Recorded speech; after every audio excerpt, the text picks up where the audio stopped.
Hello. Welcome back to the 950 Club podcast. I am Jack. And I'm Edwin. My name is my name. And don't forget it.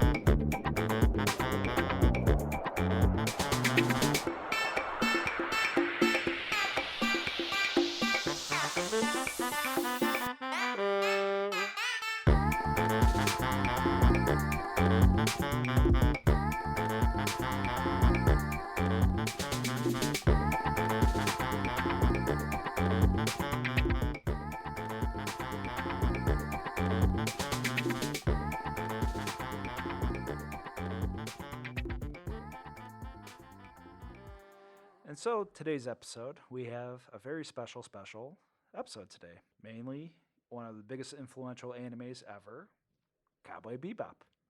That's right, Jack. Today we'll be talking about Cowboy Bebop and the Netflix live action adaptation. We're calling it that show. That show. Useless. Jamaal? When you have influence the way that Cowboy Bebop does, things can always get a little hairy. And I think we're in that situation now with the show and the original. But both are on Netflix, so go ahead and compare it on your own after you listen to this. Now here's a note for anyone listening. Today's episode is parental guidance advised. And spoiler heavy. Spoiler heavy as usual. The 950 Club also always works as a good accompaniment. And we're providing commentary to shows that we have watched. So there will be spoilers, but there will also be some swearing and some ranting. So be prepared for that. We all love a good rant every now and then. Yeah, this one was a good culmination. We got Jamal on board. Edwin's ready to go. Let's do it. Yeah. Because this is a granddaddy. This is Cowboy Bebop. What else is there to be said about it? Well, I like to go back towards like the beginning, as it were, because it gives a good frame of mind. Because we're talking about the '90s here, and yeah, we've lived through it, and it's just Cowboy Bebop is an excellent scope in terms of the time and place we watched it. So, Edwin, when were you introduced to Cowboy Bebop? This I watched it in the 90s. Yes. I watched it when it first came out. Don't remember where I watched it though. It's been such a long time. I don't remember if it was on. Toonami or It could have been. or eventually Toonami. Yeah, it could have been video cassettes or DVDs. But I remember like thinking, "Oh my God, this is so good." And it scratched that psychological that I need that I have for anything and everything sci-fi. But at the same time, when you're watching Cowboy Bebop, it felt more like I was watching a movie. And there are times where Cowboy Bebop doesn't even feel like it's set in space. It's very it's very hard to explain. But I remember thinking this is awesome. Um, I hadn't seen anything like this. It took elements of a bunch of different things. Tonally, stylistically, the music was amazing. The animation was amazing. The story, like these characters were just so cool. They had a past that you didn't know about and you discovered as the show went on. But they were also like almost like Han Solo. Each character their own Han Solo. Yeah, Yeah. like this is somebody, and this is something that you saw a lot in the 80s, where you had this character trope where it was somebody with a past. Yeah, Asian cinema too, for sure. Yeah. John Woo films, Wong Kar Wai, you name it. Yeah, this was somebody with a past showing up. You were not really sure, but like they screwed up. They screwed up big time. And this is what has landed them there, and they're not dealing with it. And so it's like the show becomes kind of like you have to deal with it. Yeah, and what I like about the show is each episode is a new mystery abound. Like already you're start off in like thousands of years in the future, and you don't know where you're at. You don't know where your feet are. Like for all we know, every known specimen has been discovered. Every miracle cure has been finalized. Like Star Trek, and there's a sense of optimism for the future that's going to be great and cool. You're going to have lots of adventures out there, but also a cynical side too, because this is still money heavy, influential type of. Well, it projects, and that's one of the things that's about anime at that time, is it projects the current ideas and tropes. It projects them toward the future. Like you have a lot of corporations, big, gigantic, greedy Yeah, corporations. Blade Runner type. Yeah, very much so. Yeah, Ghost in a Shell, like Neon Genesis type of future, or Kira future, where it's just all this dystopia and it's there. But Yeah. at the same time, all these ships are abound and you can make your own way. Well, governments and corporations run amok. Yeah. And I'll get into this when we talk about the show. You can tell that a lot of shows were influenced by this, Oh, for sure. especially Firefly. Yeah, yeah. And Serenity, Futurama, Yeah. even Venture Brothers. They're Well, I mean, more in the sense of like Futurama and Venture Brothers, not so much, but Firefly, oh yeah, very much so. yeah, and even Guardians of the Galaxy. Hmm. Yeah, I've seen that comparison a lot lately too Yeah. between Cowboy Bebop and Firefly, yeah, and it fits. yep. Yeah. It does fit. Thank you, Edwin, for telling me about Firefly. So You're welcome, long ago. Jamal. It's a great show. Yeah, one to always go back to, and it's similar like structure in a way. One season, and well, with Cowboy Bebop, there's also a side movie, and that came out a couple years later as well, and it's in between the seasons. So, yeah. Yeah. And so, Jamal, when did you get introduced to Cowboy Bebop?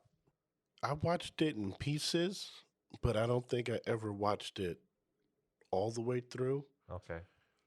I think I watched an episode or two, probably on Toonami or something.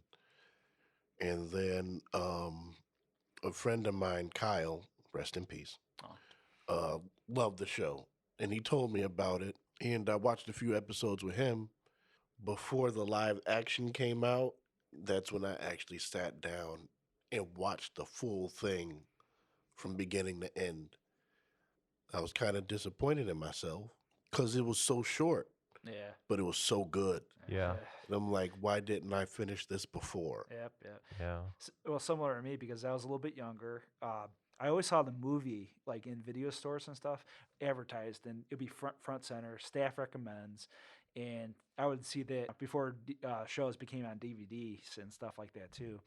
And it would always be in the animation section, next to Neon Genesis, End of Evangelion. It's always been one of those curious shows I had to watch, and it's like something about it because on the online forums people would talk about it too, and sure enough, right as I got back into anime, they had to be a must. That was one I watched right after Trigun, and it shows my bias with Trigun because I do like Trigun a little bit more than Cowboy Bebop. So it's one of those things where if I would have saw Cowboy Bebop before, it could have been a different story. So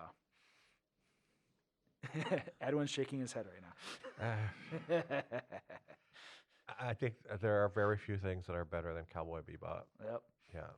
Fair enough. And like I said, this is the granddaddy top 10. This is like the Pulp Fiction of anime because of its Now, style and Here's a structure. question for both of you guys. Mm. Why do you think it is that people will dance around Cowboy Bebop? Like everybody knows it's good. Like people will recommend it to people.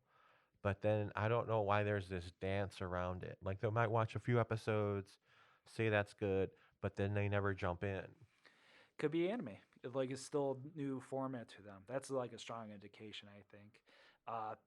If people like throwback stuff too, like Cowboy Bebop, of course, with all its influences, kung fu films, gangster films, maybe not everyone's cup of tea. Well, I think I get what you're saying because I know that with Miyazaki films, and we'll be talking about this in a future podcast. My favorite is Nausicaa, and the art style is a little bit dated. A lot people have a hard time with the art style, and I'm wondering if that maybe translates into Cowboy Bebop because Cowboy Bebop, while it is the art style is a little bit more modern than Nausicaa, it still does have that 80s kind of like gritty feel Oh to it. yeah, for sure. Yeah. And it's the perfect anime and the perfect time and place because it's just before end of the 20th century onto the future, and it's still highly influential because it's still a start, Yeah. and with all of its influences rising up to the surface, it gives a clear view what the standard is going to be from here on out. And of course, would I say a lot of anime is like Cowboy Bebop art wise? No, and that's weird in a weird way for me too because the director has done select projects like Samurai Champloo, here and there other stuff too, and it's just one of those things where like if anyone would try its style, it would just copy Cowboy Bebop. Well, because Cowboy Bebop itself is kind of like an amalgam of a bunch of different styles. Oh yeah, And so anybody going into that, anybody trying to do a show like that, well, right now they would say, "Oh, you're just copying.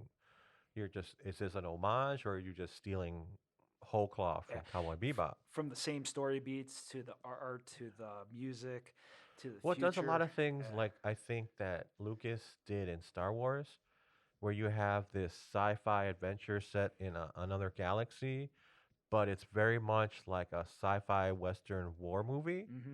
So you do have something that takes place in this sci-fi place, but it's grounded in kind of like a western and World War II aesthetic and ideas.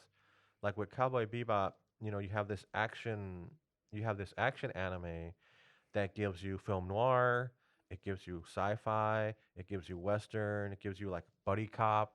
So it has all these elements, and I think that anybody trying to make something, anybody influenced by this, how do you combine all those aspects to create something new when Cowboy Bebop is so good? Yeah, and it's nearly impossible. Yeah. Even the two, I would say, like the horror episodes, Toys in the Attic, and then the other one with that hitman. Those are even scarier than most modern horror. Well, because they're like movies. Yes. These are straight up like little mini movies. Yep. I'm Yep. like, I'm watching this show. So what I did this time, well, I hadn't watched the whole show in a while. Same here. It had been a while because it wasn't on streaming. Um, Until Netflix. Netflix brought it out, but what I wanted to do was I wanted to give the live action its due. I'm like, I'm not gonna watch the original until after I finish the live action because I don't want the original to influence how I'm watching the live action. So I went back afterwards and I'm like, oh God, it's so good. Yep. Yep. The original, I'm like, these are little mini movies. They're Yep. like little gifts. They're like little anime gifts to you. And it's like, it's so good. Yeah, and we're talking about like the top tier creators and like production and everything in its own right.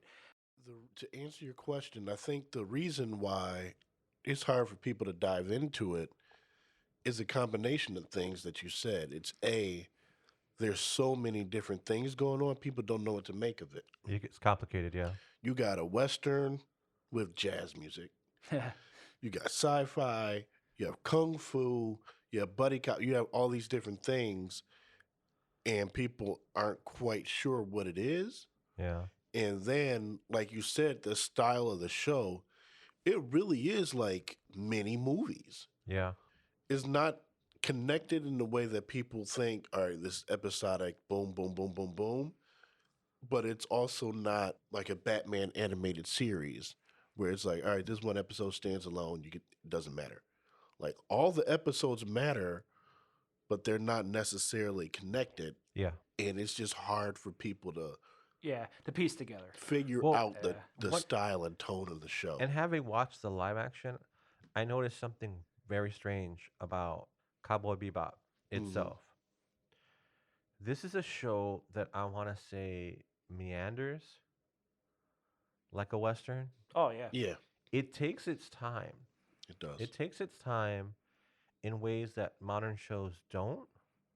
But at the same time, it packs more into those 20 minutes than most shows pack into like 3 episodes, Yeah. Absolutely.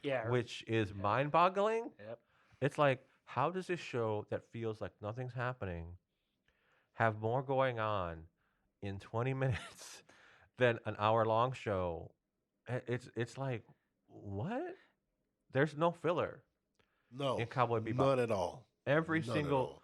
every single shot is doing something. It's working. Every single frame in Cowboy Bebop is working to either establish a mood, to deliver on some story elements, to make a joke, um, everything to tell part of the story. Everything, every moment is working, and it's working hard. It's doing some heavy lifting because it's establishing and it's doing world building. It's doing character development. It's working.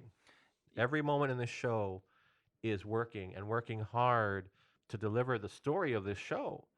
And a lot of other shows can't even, they're not even working at this level. Not even close. And Yeah. I was about to bring up the head writer of this show. She was 33 or so at the time, and her name is Keiko Nobomoto, and she happened to work later on with Tokyo Godfathers, Wolf's Rain, Samurai Champloo, like ultimate like top tier animes, and to have that as your main influence for the show, and to have that structure because only a person like that so genuine can make it work. And how you mentioned the filler and stuff, it does lead up to certain like episodes where it does happen, like a character's backstory to like the big finale, and the stuff in between is good, shoot offs, but at the same time it comes back to the surface. Well, it has these quiet, moody moments Yeah, where you think nothing's going on, but you can tell that internally there's something going on with the character without it needing to tell you. Those episodes where you're like, it's just that episode. It's like, no, no, no. In each episode, you're learning more about the characters and how they would react in certain situations. And you're learning, you're growing, you're getting to know them, you're growing to like them, and you're growing to care about them and what happens to them. yeah. I don't feel that from the live action, but we'll talk about that when we get there. I think one thing that we could all say about Cowboy Bebop is that it's a very character driven show, and that the characters and their development matters a little more than the plot. The plot is there to serve the development of the characters and unfold their story more so than the characters in the plot. So my question to you guys is, who are your favorite characters in the show? If I pick one, if I, man, it's so tough. Because even rewatching this, I never appreciate Ed that much. But this one, I'm like, wow, Ed's awesome. Radical Ed. But if I had to pick number one, it'd be Faye. Because Faye, she's one of those characters that combines the savviness and the structure of the show in a weird way. Because when you see her, she's kind of trashy, kind of like whatever. I'm only here for myself. But as you go to her flashback episodes, they're very resonant and they're very telling of where she is in the environment. So she's the one that kind of makes the universe real in a weird way. I could see that. Yeah. Her when I was watching her backstory, those medical bills were very relatable. Yeah, and how Yes. she was transferred with Yeah. that. Especially today. Yeah, and Yeah. how she got screwed initially. Like, this is a society where you're in debt. You got to Well, work for money. if you take the timeline of the show, she's actually about to be frozen. Yep. It takes place about 50 years from now, Yep. Yep. and so she's about to be frozen. So I think she is the most relatable character because she's kind of like us. Hmm. She's being thrust into this future world where she doesn't recognize a lot of this stuff. And my favorite character is Spike. Yeah. And for all three of them, this is kind of like their redemption arc.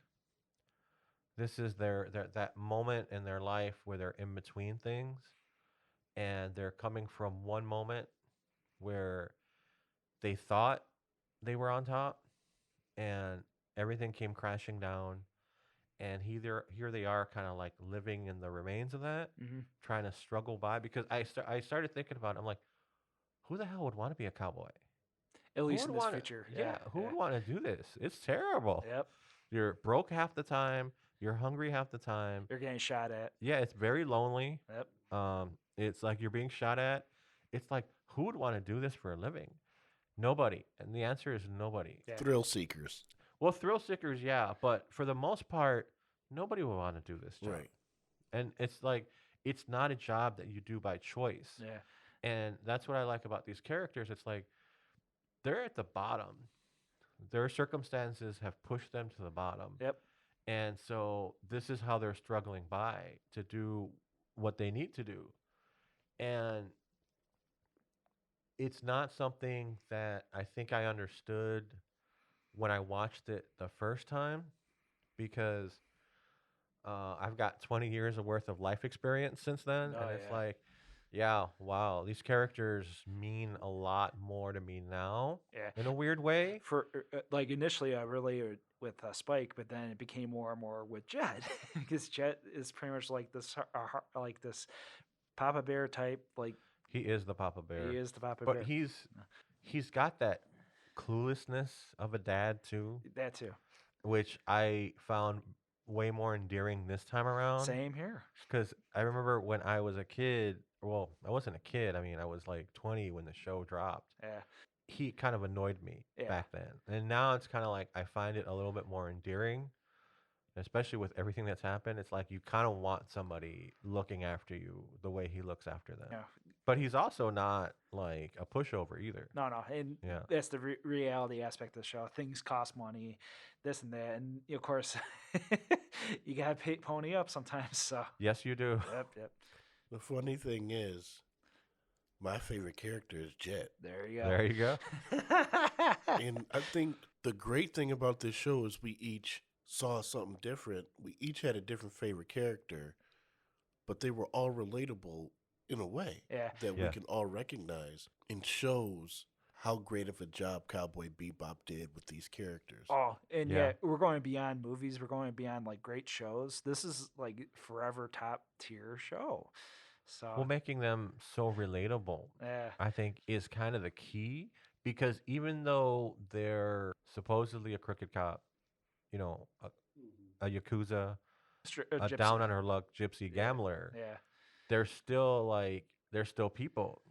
They still have, they have They their make flaws. they They make make mistakes. mistakes, but yet they're still able to like save people, show kindness, show mercy, be friends to each other. They're still people with feelings and Yeah. emotions, and so that comes across. yeah. And with Radical Ed and Ian, like it's just like a makeshift family. Like It is. we're in Well, this together. Yeah, I think a lot of shows, especially anime, tend to do that. But that's what I said like earlier about the like every moment of the show doing heavy lifting is that even when you have an episode where you think nothing's going on, it's still showing you who these characters are. Yep. And I think that's really important because I think there's a lot of shows that don't do that. They tell you who the characters are, but they don't show you through their actions who the characters are. That's one of the most awesome things about this show is that they actually show you through their actions, through their words and their deeds, who these characters are. Oh yeah. And so you end up, I think, caring more for them, enjoying the show more, and having it be so memorable because of that. Yeah. I agree. I think they went a long way with pushing forward the genre in a way that is still paying dividends today. I believe, yeah, I agree. And yeah. I agree. It's not very tropey. No. No. It's not It's not very tropey at all. And Episodic to the T. yeah, Well, they weren't like. I think what Jamal's trying to say is that you don't get like the harem. No. You don't get. Thus the modern day anime. And like I said earlier, like Bebop was like in that perfect place of anime because the future animes are totally different from it. What I think it's like what Jack and I were talking about one of our favorite anime from earlier this year, Odd Taxi, where it doesn't really, it kind of transcends the The genre. genre of anime and becomes something a little bit more. right. Yeah. Yeah, and that's just a rarity. A lot of kids nowadays are getting into Jujutsu Kaisen. They're getting into Banana Fish. They're getting into all these newer ones I haven't even heard the name of. And if they look back 20 years or 30 years or 40 years of anime, there's a lot to take in. But Well, Cowboy Bebop was one of those starting points. like when we were talking about, and I think this goes back to what Jamaal was saying, when we were talking about Jujutsu Kaisen, which we talked about earlier on one of our earlier podcasts, that's one of the things where you have that kind of like shonen structure. It's It's very as much it's at school. the school, the competition, it's very much there. You have like your setup, and I think that's one of the things that Jamal's talking about with Cowboy Bebop. It's you more for adults. it is. Yeah. It really is. I mean, it really is. It's more of an adult show. I mean, this isn't, you don't have those tropes. You do have, well, you have themes. Right. You have themes. The show doesn't put itself in the box. No, not by a long shot. And that's what I thought was good about it. And what I thought, if you're going to make this into a live action, this could probably get done in a live action pretty seamlessly if you do it right. Okay. Because you're not putting it in a box. And like Edwin said, they're like a bunch of little mini movies. It's perfectly laid right out there for you. Yeah. Well, I think they would have done themselves, well, I think they did themselves a disservice by not just taking an arc and just like fully fleshing it out. Yeah, fully fleshing it out. When Spike, the two-parter, when Spike faces off against Vicious, Yes. I think if they had just made a movie out of that, I think that they would have been it would have been 100 times better than what they delivered to us. Yeah. In the official movie. And the thing is, there's not much in there that they could have done it for cheap because most of that takes place in one town. Right. Yeah. Yeah. The settings are not that complicated. I mean, there's some stuff. There's some stuff with the ships. Yeah. But for the most part, it's like this jazzy little. It happens in this little frozen town. Yep. Yeah. And it's kind of like a mystery, and it's kind of like the Crying Game a little bit. Yeah. And yeah.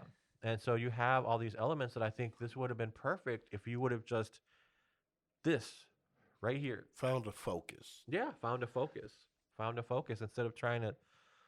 Well, it's that. like what Jamaal said too, like how it's more character driven than anything. Yeah. And the main takeaway is that Spike story, and like you piece it together, it spikes us a progression with the show. Yeah. And with Faye, and with Jet, even with Ed, it's one episode of this, then one episode of that. Just follow along, and for being ahead of its time, it's one of those things where it's still a case study today. So. Well, by the time you get to that two-parter, you already know who Jet is. Yep. You already know who Faye is. Radical Ed is there, and Spike. And you know their motivations.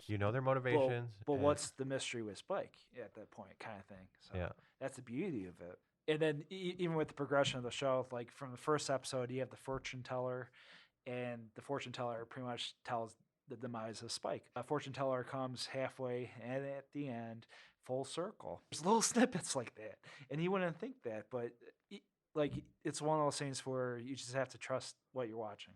There's a lot of payoffs. Oh yeah. Any good storyteller will have your setups and your payoffs. Yep. Even though, like Jamaal said, every episode is a little bit different. Every episode gives you something different. There's setups and payoffs throughout the entire series.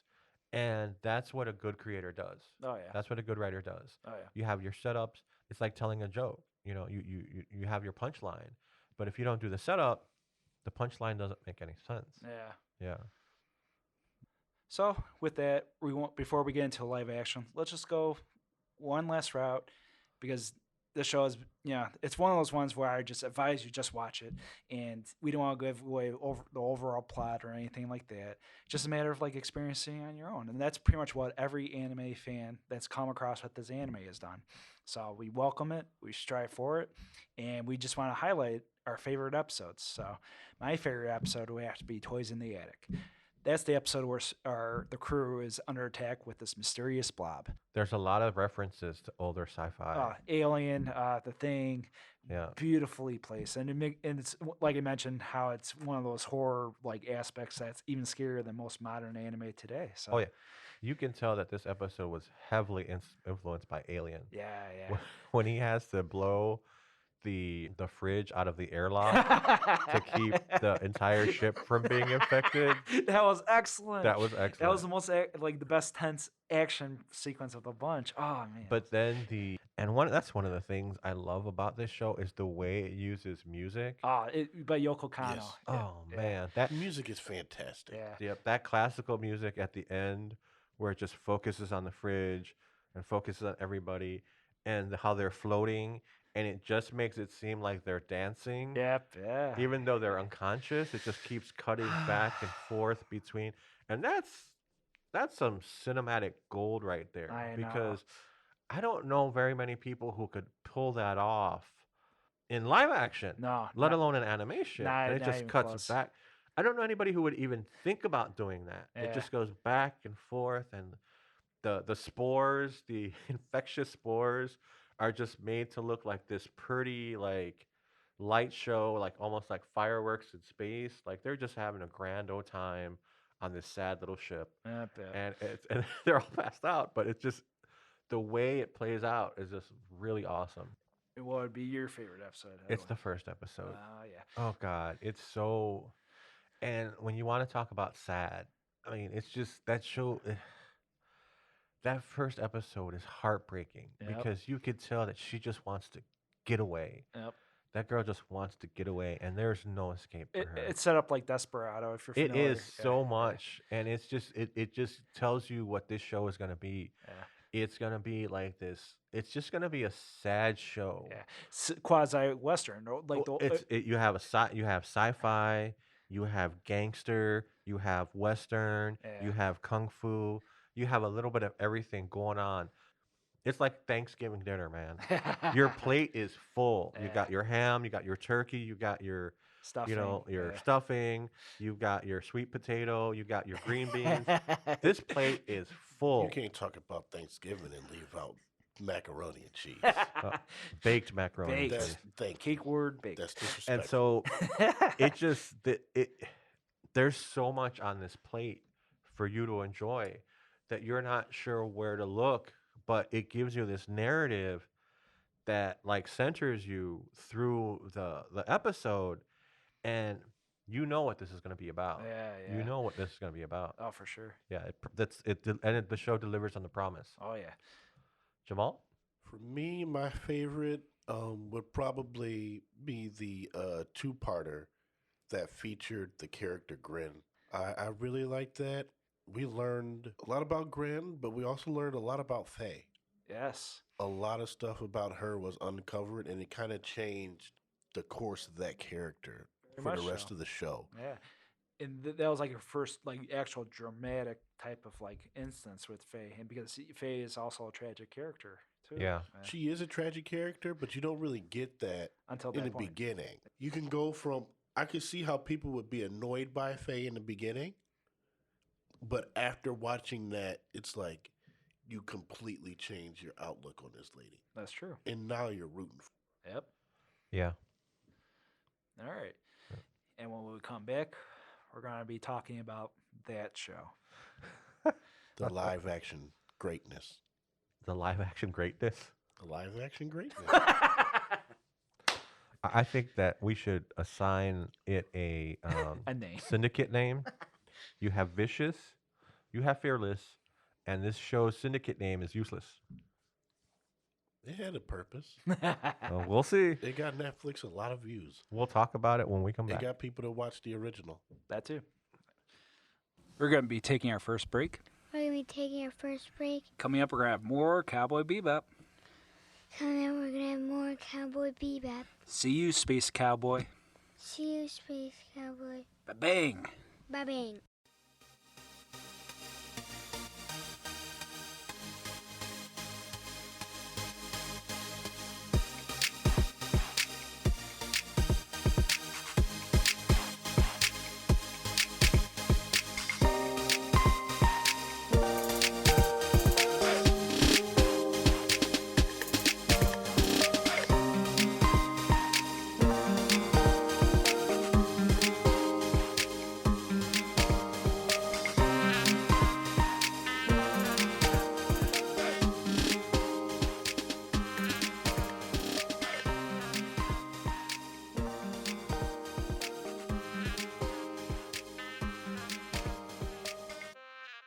So, since we've talked about the original Cowboy Bebop, we wanted to at least highlight the love and praise of we, the 950 Club, have for that show.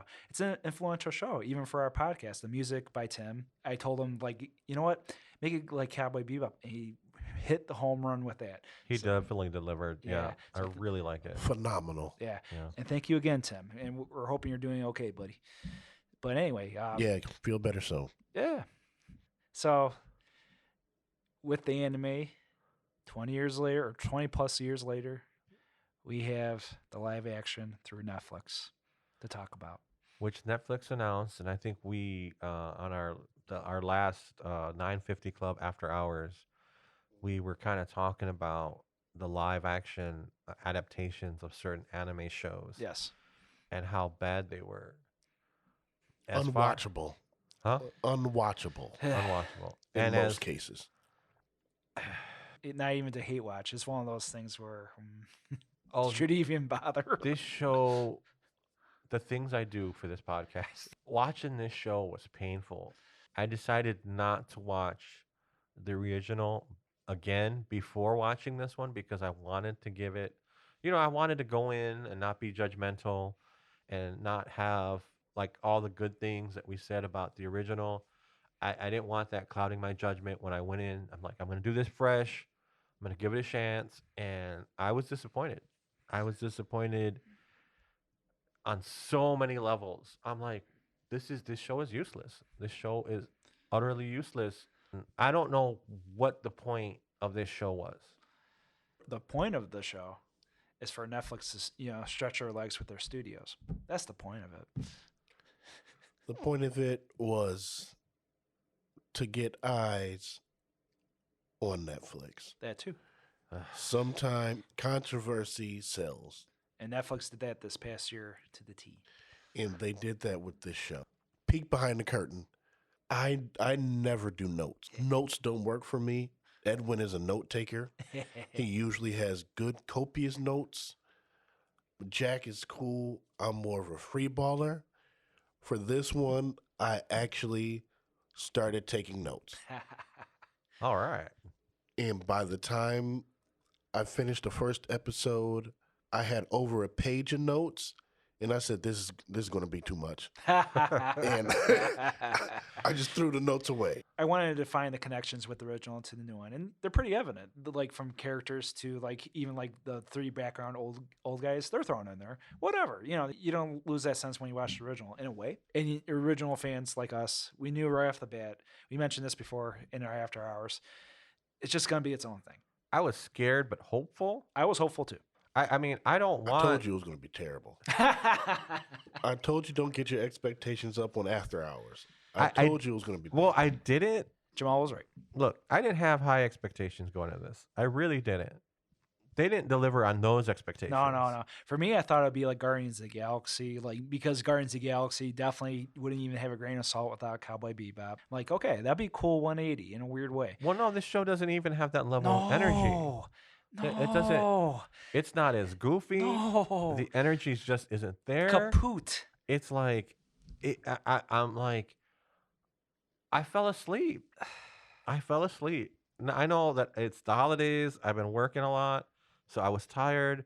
But I'm like, I fell asleep through a lot of the episodes because I was just like, what is going on? I don't know what they were trying to do with this show. Nobody does. And I don't even think they knew. like, I'm sitting there watching the episodes, and like each episode, it's like half we're going to do what they did in the original on this episode, and in half we're going to do our own thing. But then they don't really copy what happened in the original. They put their own twist on that too. So it's like, if you were going to do that, then just do your own thing. And I kind I of wish don't- they had done their own thing. Yeah. Because this half-hearted, like, I feel like they put a bunch of the episodes, they just put note cards on the wall With names. and yeah. just threw darts. It's like, all right, we're gonna do that story, We're gonna do that story, and The we're gonna do tie that story. in. I It's know. like, and then it's like I felt that there was a budgeting meeting that said, okay, you can't do that, you can't do that, you can't do that, you can't do that. We don't have the budget for Yeah, that. that was evident in the Go. last. That was evident in the last episode because there was this one part I wanted to bring this up to how live action tries to translate with the, anime, nearly impossible. And in the final episode, Faye had an argument with Jet, and they're in a car in the middle of a hallway or alleyway, and it's very tight. The camera framing was horrendous. It was very noticeable in that. And it was one of those things where maybe they had some idea, but they had to rush it. So you see Faye's head like chopped off and like having like her spiel how, they have to go back for Spike and all that. And it just was framed horrendously. The pacing was awful, and the actors couldn't do squat with it. No, that alley they used like 4 or 5 Yeah. different times. Yeah, in the Yeah. bar. In Yep. 4 or 5 different episodes, Yep. and it was just like, why are we back in this fucking alley? I was Compared just to like- this expanded universe. I know. I'm Yeah. like, and that's that. See, I like what they did with the Bebop yeah, that was because cool. it felt more like in the show. I had a hard, like in the original, I had a hard time figuring out the layout Yeah. of the Bebop. I could get that. Yeah, in this one, it's just a testament to how bad this show is. Where I'm talking about set design Yeah. as one of my favorite things. It's like the only reason I'm talking about it is because it was less confusing. Yeah. The set was a little bit less confusing. Ironically, anime, even though back in the day they probably didn't have like near the amount of money Netflix has, they did enough with what they got. And Oh, they did more than yeah, enough. Yeah. Yeah. The backgrounds, especially at the end with the tower, you feel like it's still 90 million stories up. Edward feeding the crew mushrooms, having that surreal experience, the camera work and Well, everything. I get no sense that this takes place in outer space. that too. I get there's no agree. like It's the future, Yeah. not in space. The future. It doesn't even feel like it's in the future. it doesn't. Yeah. And then the original, there were times where in the original, I didn't feel that it was a sci-fi show. I felt that it was more of a crime drama set in the future That too. than it was Mhm. like a sci-fi show. Yeah. In this show, I don't know what this show is. Yeah, they're not I even. honestly don't know. You made that comment before you recorded that they're not even bounty hunters. Yeah, they don't spend any time working on bounties. For the No. most of the time, And they have that little reference with Big Shot, the bounty show, one of the best side bits of the show.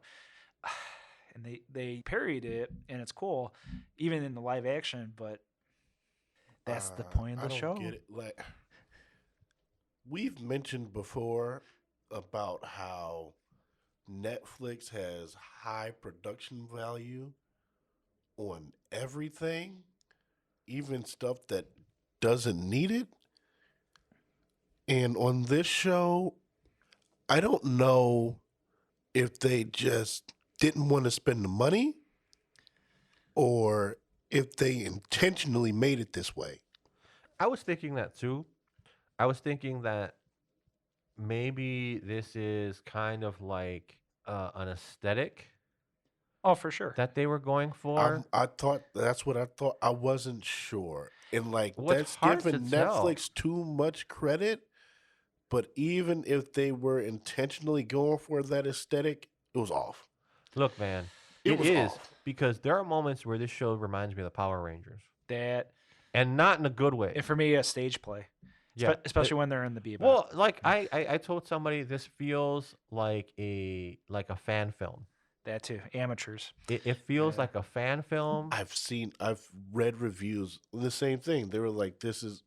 Matter of fact, if I'm not mistaken, I think Cho himself may have even said it's like fan fiction of Cowboy Bebop. Yeah. Which he, Yeah. For your main character, that's not really what you should be going No, for. and John Cho, I highly respect him even after this, and he did an a-okay job in this. He did a good job. well, my favorite moments He did a good job. are between John Cho and Mustafa Shadiq.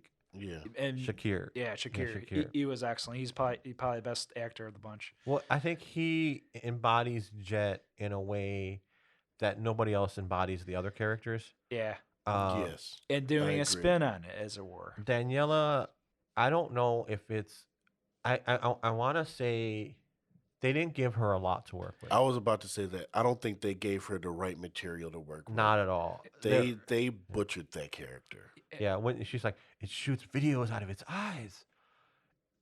The delivery was like, I mean, I don't think she knew what to do with that line. The At least with the writing direction, for was sure, and the writing. trash. Yeah, the writing was terrible. The writing on this show was abysmal. Yeah, Yeah.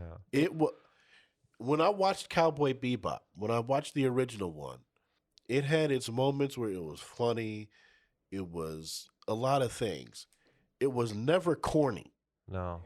This live action adaptation was corny. Yeah. A lot between the dialogue between the characters, the things that they would have these characters say, some of the goofy designs that they had on this. It was just corny. Goofy is a good word. It was corny. Like, I'm okay with goofy. Cole from Martin is goofy. I'm okay with goofy. This was corny, lame. Yeah. Like, there's nothing funny about this. It was childish. It was childish humor. Stuff that Vince McMahon would laugh at. And if Vince McMahon would laugh at it, you know it's garbage. Like, the chairman of the board for WWE. it was terrible. Like, the childish things Yeah, like that how they do you, were made to say. Well- No grown adult would say this. Well, there's moments where they're laughing. They're standing around a table, and they tend to stand around that table a lot. Yeah. Got on my nerve It's because it's like, could you do something visually different? But they spend a lot of time standing around that table, awkwardly laughing, Yeah. and you could Forced. tell it's so forced. Forced. It's so forced because if they're like, as somebody watching this, I almost felt bad for them. It's not funny, and it's just like so cringy. Yeah. I'm like, oh my god, it's like I would feel bad. I felt bad for the actors. Yeah, and it's like you mentioned with when he gets so bad, like the other things you appreciate, you have to factor in too, like set design, writing, and directing and production were definitely apparent. Like with Faye, like Jamaal said, early on in the original series, you get a sense of her being annoying, like whatever. In this one, she's annoying. Well, I She's didn't utterly unlikable. I didn't find Faye annoying so much as I found her, I'm going to use this word a lot, useless. Yeah. There was no point to this character at all. I'm like, I agree. why is she even here? As far as I was concerned, she served no purpose but to eat their food. That and yeah. She's like and the original kind of plays with this a little bit. She's like the annoying guest that won't leave. Yeah. This is like when that one cousin that nobody likes shows up for Thanksgiving dinner and just starts living on the couch and doesn't want to go away, and they're burping and farting and like they're gross, and you're just like, you can't wait to get them out of the house, but they have no place to go. I know. So essentially they've adopted you as their family, and you kind of feel bad for them, so you let them stay, but it's probably not good for anybody as far No. as their personal growth. Yeah. That's what I got from this version of Faye. See, and that's one thing I didn't like about the live action. In No, but in that's the what I'm talking original, about. like in the original, she left Yeah. a lot. Yeah. Yeah. Well, she would just run off on her own and start doing her own jobs and gambling and whatnot, and then she'd come back. She was quite savvy with it. She And just had a way. She would always. It wasn't that she was savvy; it's that she didn't trust people. That too. Yeah. She did not trust them because of what happened to her. Mhm. So she, as much as they brought her in and tried to make her feel at home, she left. Yeah. In the live action, she did not leave. No. She did not leave. She was just from the get go. She was just part of the crew. When in the original, it built. Yeah. Yeah. You it built had up to it. Jet and Spike, and then they slowly brought Faye along. It's not like she just plopped on the ship on the first episode. Yeah. And then they slowly brought in Radical Ed, and you got Ein, and then they slowly start to branch off on their own things. In this, they That's it. were just there. Yep. Yeah. There was There was no development on it. Well, because they spend their time on other stupid shit that is so. They spent their time on the story of Vicious and Julia. Which. That, Oh my God. Like that, it was like you got 45 minutes of a show. Yeah. First of all, that's too long, Yes. way too long, Yes. because the intro's 5, so you got 40 minutes. The first 20, they're kind of like half doing an episode from the original, Yeah. and then the last 20 is like we're going to develop Vicious and Julia. Good Vicious point. wasn't that vicious. No, no. They made Vicious soft. That man was a clown.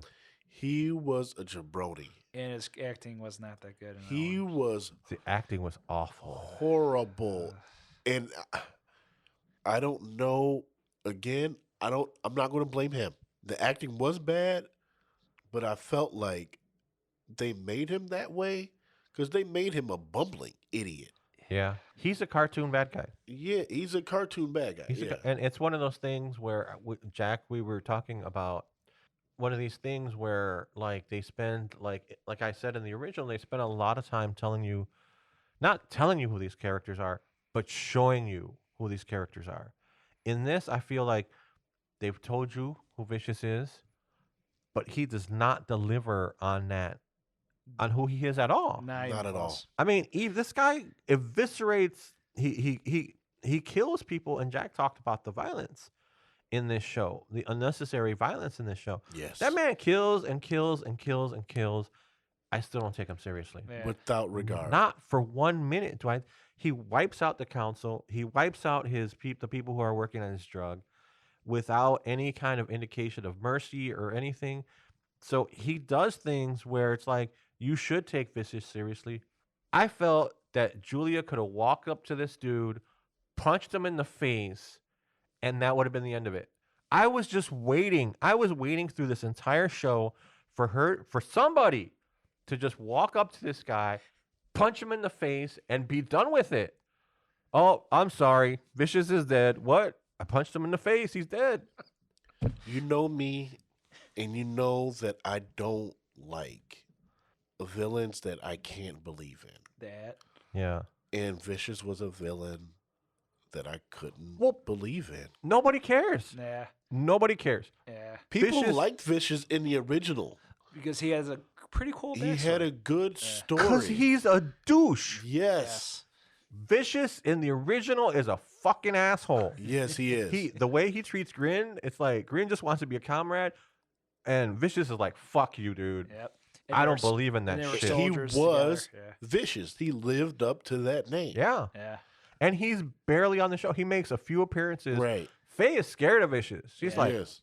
"If Vicious?" She's like, "What?" In this show, I'm like, okay. And I think that too, because they make, like you said, the corniness. He was the corniest of the Of the corny. bunch. The corniness makes it hard to take anything that they do in this show seriously. I agree. It really does. I am never afraid of Vicious. I'm never afraid for Julia. Me neither. None of that feels real. Julia wasn't afraid. She emasculated that man. She Yeah, did. Yeah. She emasculated that man, and he did absolutely nothing but And verbally that's- threaten her. And that's what blows your fucking mind at the ending when she says, "You created me. You created me." It's Mhm. like, how? You were never afraid of this man. If Yeah. you could stand there after this man has killed all these people, wiped all these people out, and still cut his balls off with the things that you said, and you're going to tell me you were afraid? Get out of here. She was never afraid of that man. I never felt it. I never felt it. And I they messed never her felt the character fear. up too. Because Julia's character in the show, she was referenced a lot. We barely saw her. Yeah. She was like this silent, Femme but fatale. dangerous person. Yeah. Femme fatale. Like you knew danger surrounded this lady, but you didn't quite know why. Yeah. End of the original series, Faye describes her as like an angelic demon. Like, Yeah. somebody you don't want to be partnered up too long, but you can't help it. Right, right. That was her. They did not capture that in this show. No. They made her this singer, and it's Ugh. like they turned this into this live action story. It really is a romance. Yeah, This entire show very much so. was turned into a romance. This was a love story of a love triangle between Spike, Vicious, and Julia. That was the entirety of this show. Yeah, And everything that happened built around that. Yeah, sadly. yeah. And nobody cares about Vicious and Julia. No, it's like Nobody somebody sat cares. there and said, "Hey, you know what would be really cool if we gave these characters more of a backstory?" No, No. No, that's what made Julia so intriguing, because you wanted to know yeah. what it was that Spike fonded for so much. Well, see, that's one of the things I think about our modern society is that nobody wants to build up. Right. Yeah. They don't want. They want the payoff. They don't want. They in want the front of payoff. this, Yeah. They want the payoff now. They want the payoff now. So you give them a payoff now, but the problem with that is there's no setup. Yeah. Agree. So why should you care about the payoff if there's no setup? You're like, oh, okay, that's what that was all about. And it's like, and then you're left like, Yeah. what? And we're talking about like these people that watched the original series, thinking that would be a good idea. Well, the original series, the whole thing is the setup. Yes. Yes. But the thing is, it's like, I always get mad at shows like this because it's like, I know what you want to do. You want to start with a character. It's like Firefly. You want to start with Mal, who is broken and he's mad at the world and he's mean and he just treats his crew like crap. And you want that bitterness to come out. But the thing is that that can't be your only focus. I know that you want to take this character on a journey. You want to get to a certain point. You want to get to a certain ending. You have a certain ending in mind, and you want to get there. But you have to make the journey entertaining. You have to. You can't just say, I want to tell a story about an unlikable character. Well, no one wants to watch that. Nobody wants to watch the story of an asshole. Yep. They don't. Yeah, the asshole will find redemption. Okay. You don't want to watch the villain story. No. You just don't. You don't want to watch somebody killing people and then coming to and realizing, oh, what I've been doing is wrong. Yeah. And talk about the violence. And I was telling us before we recorded with the violence. It's like it's totally unnecessary. I could get it with the original series because the original series it was stylized and in a way that didn't differ with the actual story. They did it tastefully. They did it tastefully. Well, there were wasn't shootouts. Yeah. And there were things. It felt like you're in a John Woo film. Well, yeah, but It you made never sense. action. It's like an action Yeah, movie. but this is like yeah, it's malice, and even with our main protagonist, with Faye, with Spike, with Jet, I'm like, no. That was my no moment. First episode, because it made it look like Spike has like his older self, as it were, and that part of the payout, the build up, is to find out this backstory of Spike as his ties with the Syndicate. yeah, he's running away from this. Yes, so He's in the why embrace it in the first episode if he's running away from it? exactly, Yeah. exactly. The violence and the cursing was excessive. Yes, It was. With Faye Especially from yeah. Faye. Yeah. Like, they just had her cursing for no reason like that. And it had Makes no her payoff. into that character, but it's like, that's not who Faye was. Oh. The thing about the original series, to piggyback off of what Edwin said, was they left a lot up to interpretation. They didn't give you everything.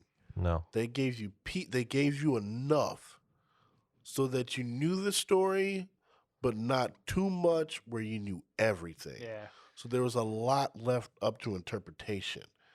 So you get this thing between Spike and Vicious and Julia in the original, but you can't quite piece it all together.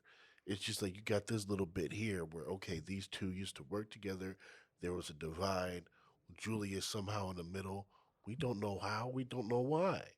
We just know that this happened. Yeah. And then in the live action, it's just like they slept together. Yeah. And then she's like, yeah, we slept together and you stayed with me.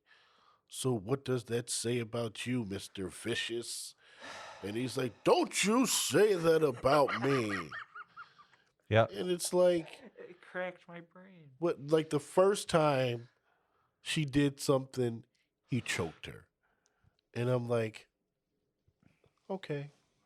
And then after that time he choked her, this lady set up, plotted to get him killed, failed, emasculated him right into his face, and this dude just tried to set up a plot to kill Fearless.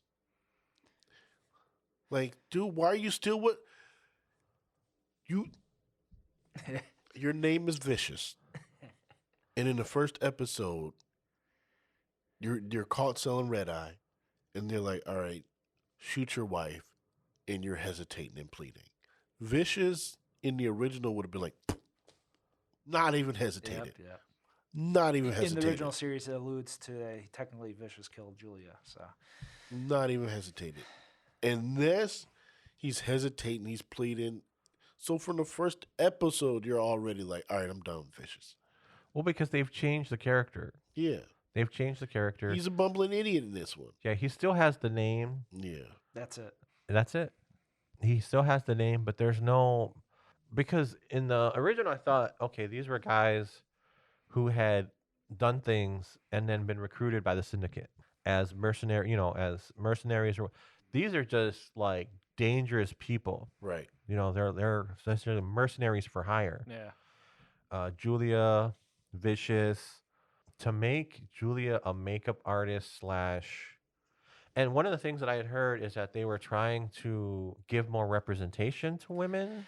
What? This Yeah. this is the case study with Netflix. What Yeah, they're They were doing. trying Like- to give more representation to women. To make stronger female characters, and somehow I think Julia. This might be This might be a little bit of toxic masculinity on my part. I know Jamaal, you've talked about this before. I don't think that this live action show, does anything Not even with that. to yeah. it actually Faye goes in backwards. the original Yeah. show was representation. It was Yeah. diversity too. She was representation. In this, she takes a step backwards. I Yeah. think so. I think this She show, was like Faye in the live action is more of the tropish anime female character I- The than the original. what I think happens in the original is that you have a full-on character study Yes. for Faye. In this one, I think they use modern shorthand to try to say like, "Hey, look, we're telling a story about a strong female character," and it's like, no, none of, I don't believe that for a minute. No. I don't believe that you're advancing that narrative at all. I think you're actually doing harm and damage to not only these characters and their legacy, but to women. Like the horrible writing for both of the characters. Yeah. Awful. awful. Yeah, the horrible writing for all of the characters. So to go back with the diversity aspect with Netflix, it's apparent, it's there, and yeah, this is baby steps along the way in terms of like what's happened in recent years, but it's also one of those things where the original anime, it's way ahead of its time because they had a viewpoint of the future similar to Star Trek, where everything's settled, at least racially, and it's a celebration of this war. Even the original series, it celebrated black cinema to Hispanic cinema to everything and anything in between, and the cast and the backing characters Representation. but at the same time there's a little bit of tickling subject with Netflix in terms of how they handle it. Well, look. Okay, so like, let's say this is a sci-fi show. Yes. Okay, the original was a sci-fi show. With Star Trek, I'll take Star Trek as an example. The main three characters were Kirk, Spock, and McCoy. Those were the holy trinity of the original Star Trek. They've tried to repeat that, but one of the things that they learned with the next generation is in storytelling, you need more characters. They had more female characters on the next generation. They had the Doctor and they had Troy. But in Cowboy Bebop, so your holy trinity is Spike, Jet, and Faye. Yeah. So you have those three. She's one of the main three. She's one of the main three. What they do here is like a lot of the times I feel like she's just tagging along. Yeah.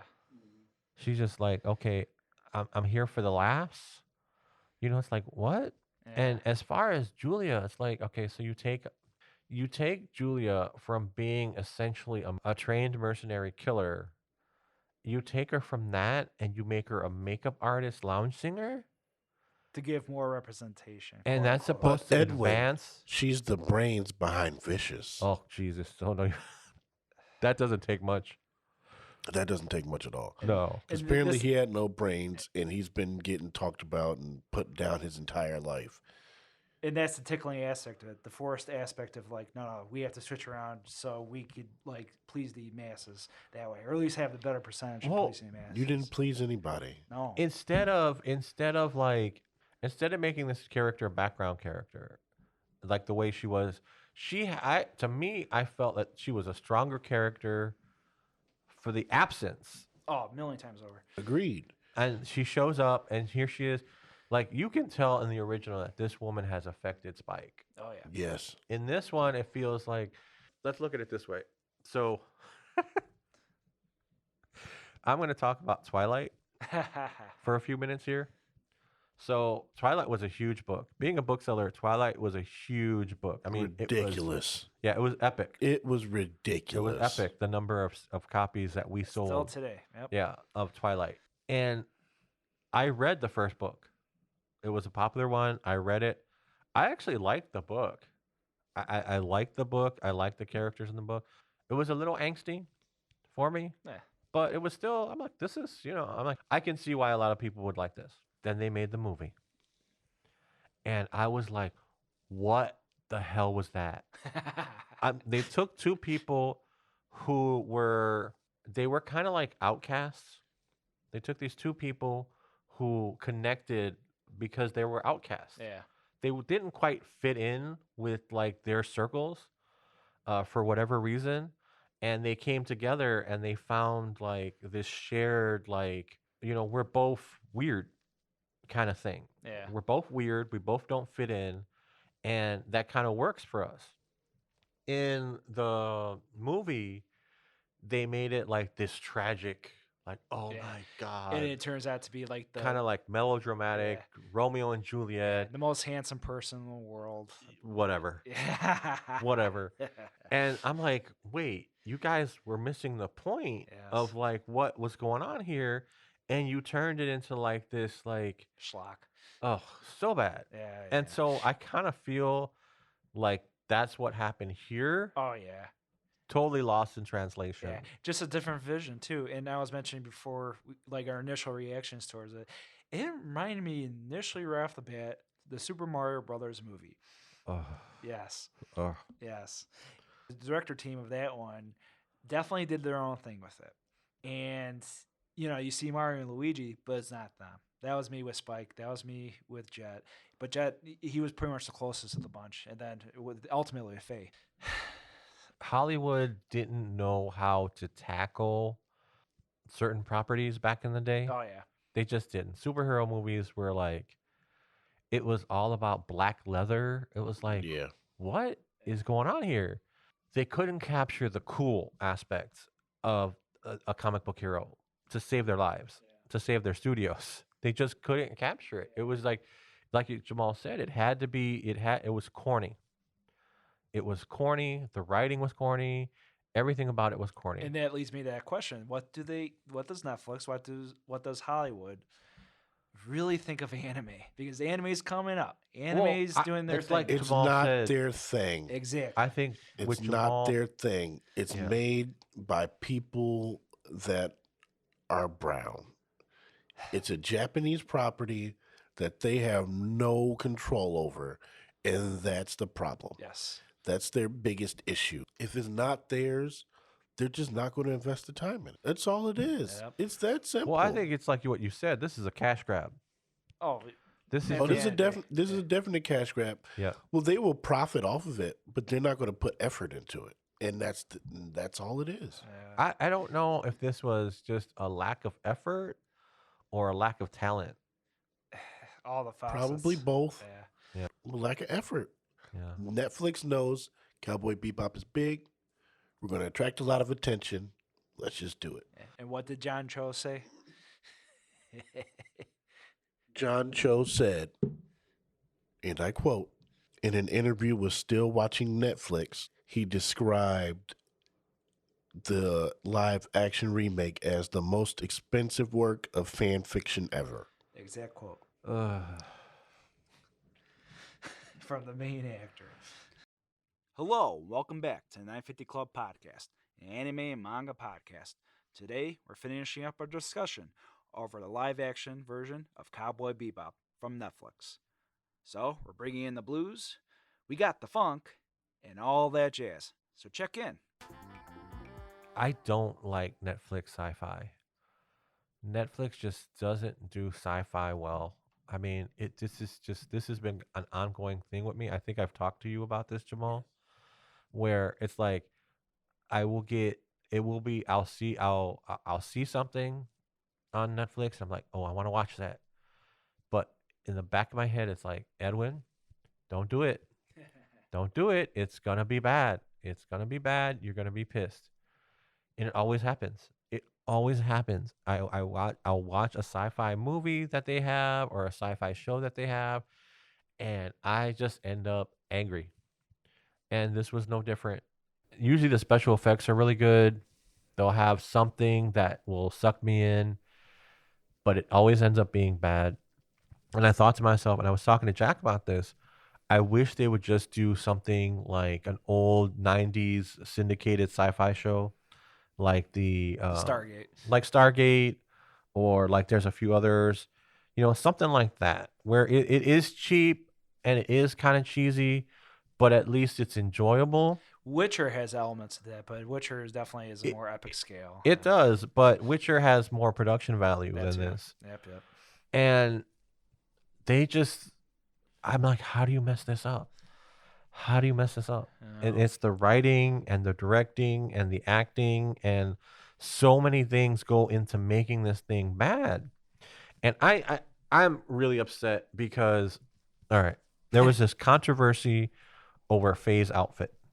Yes. And I want to talk about that because I know where you're going with this. I got really upset. To me, like, a lot of people were saying that the guys who wanted the outfits were like pervy or they were incels. I didn't really care about how she was dressed. She had the colors. That's all I cared Look, about. man, she could have been wearing. I didn't care about the color. It's clothes. Style changes. I don't care about that. Look, this girl, for her character, I don't know why she's not wearing sweatpants with a holy t-shirt, eating a bunch of Cheetos on that couch, because that's the way the character comes across. Right. But what makes me upset is, like, you come up with this stuff about how that outfit objectifies women, part of the media, and then you give me this show with a dominatrix who is beating up people, with talking about sexual stuff. You give me a billboard that shows me boobs. You have sex scenes and between Faye and Spike with nudity. Yeah. You have a scene where Vicious kills a bunch of naked people.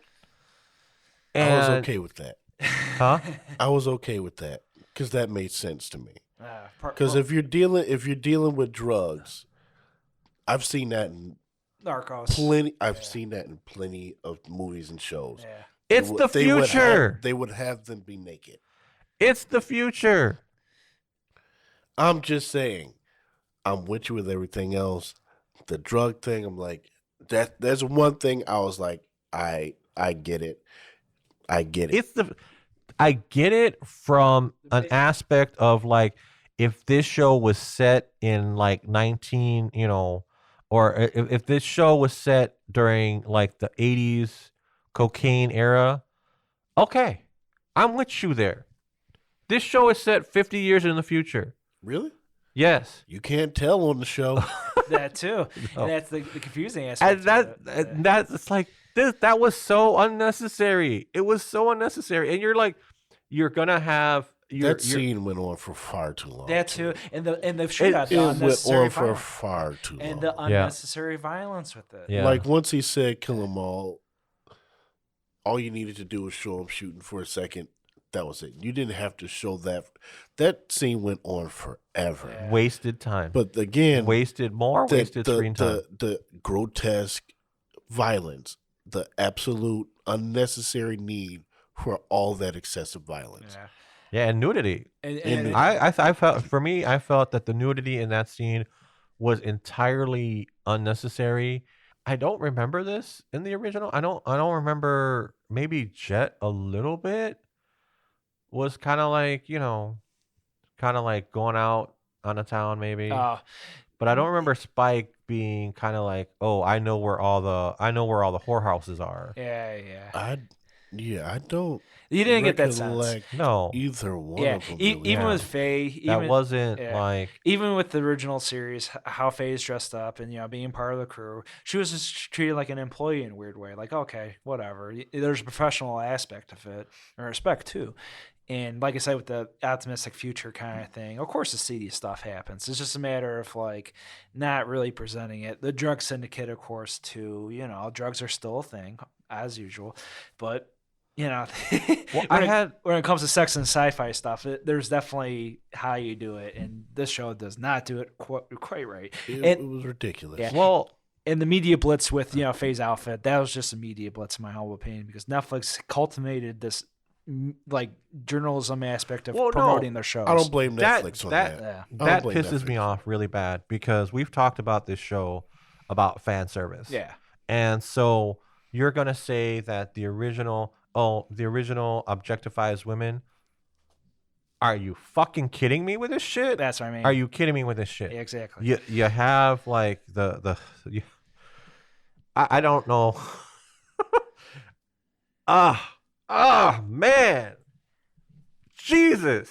Like unnecessary nudity all over the place. That unnecessary lesbian scene with Faye that goes absolutely nowhere. Yeah. It makes no sense. This character, Faye, is an untrustworthy person, and she sees this girl, and she just, I like you, and sleeps with her all of a sudden. Like, that goes contrary to what that character is supposed to be. Yeah, trust and intimacy are her issues. Yeah. She, that's fundamentally Faye. And she just fully embraced it with that girl.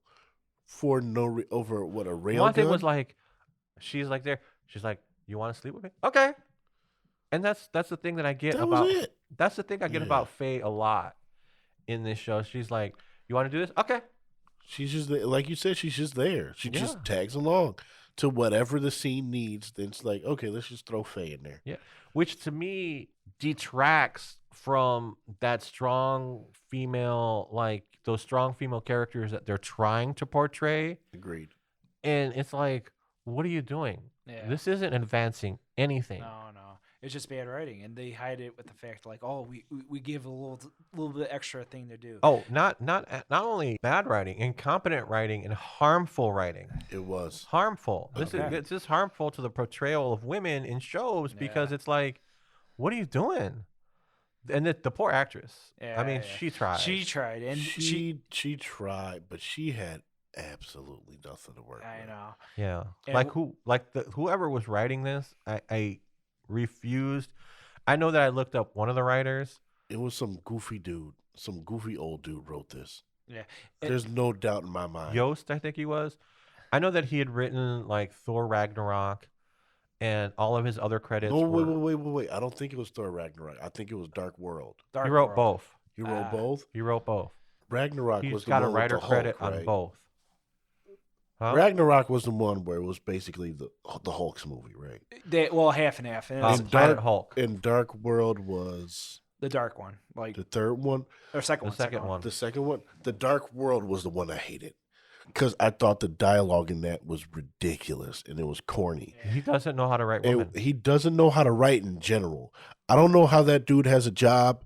I'm not for firing people. This dude should never get another writing job ever. He's an awful writer. I'm sure he'll be writing for the WWE soon. He's terrible at what he does. The dialogue is not something that normal people would say. Especially with Vicious's lines.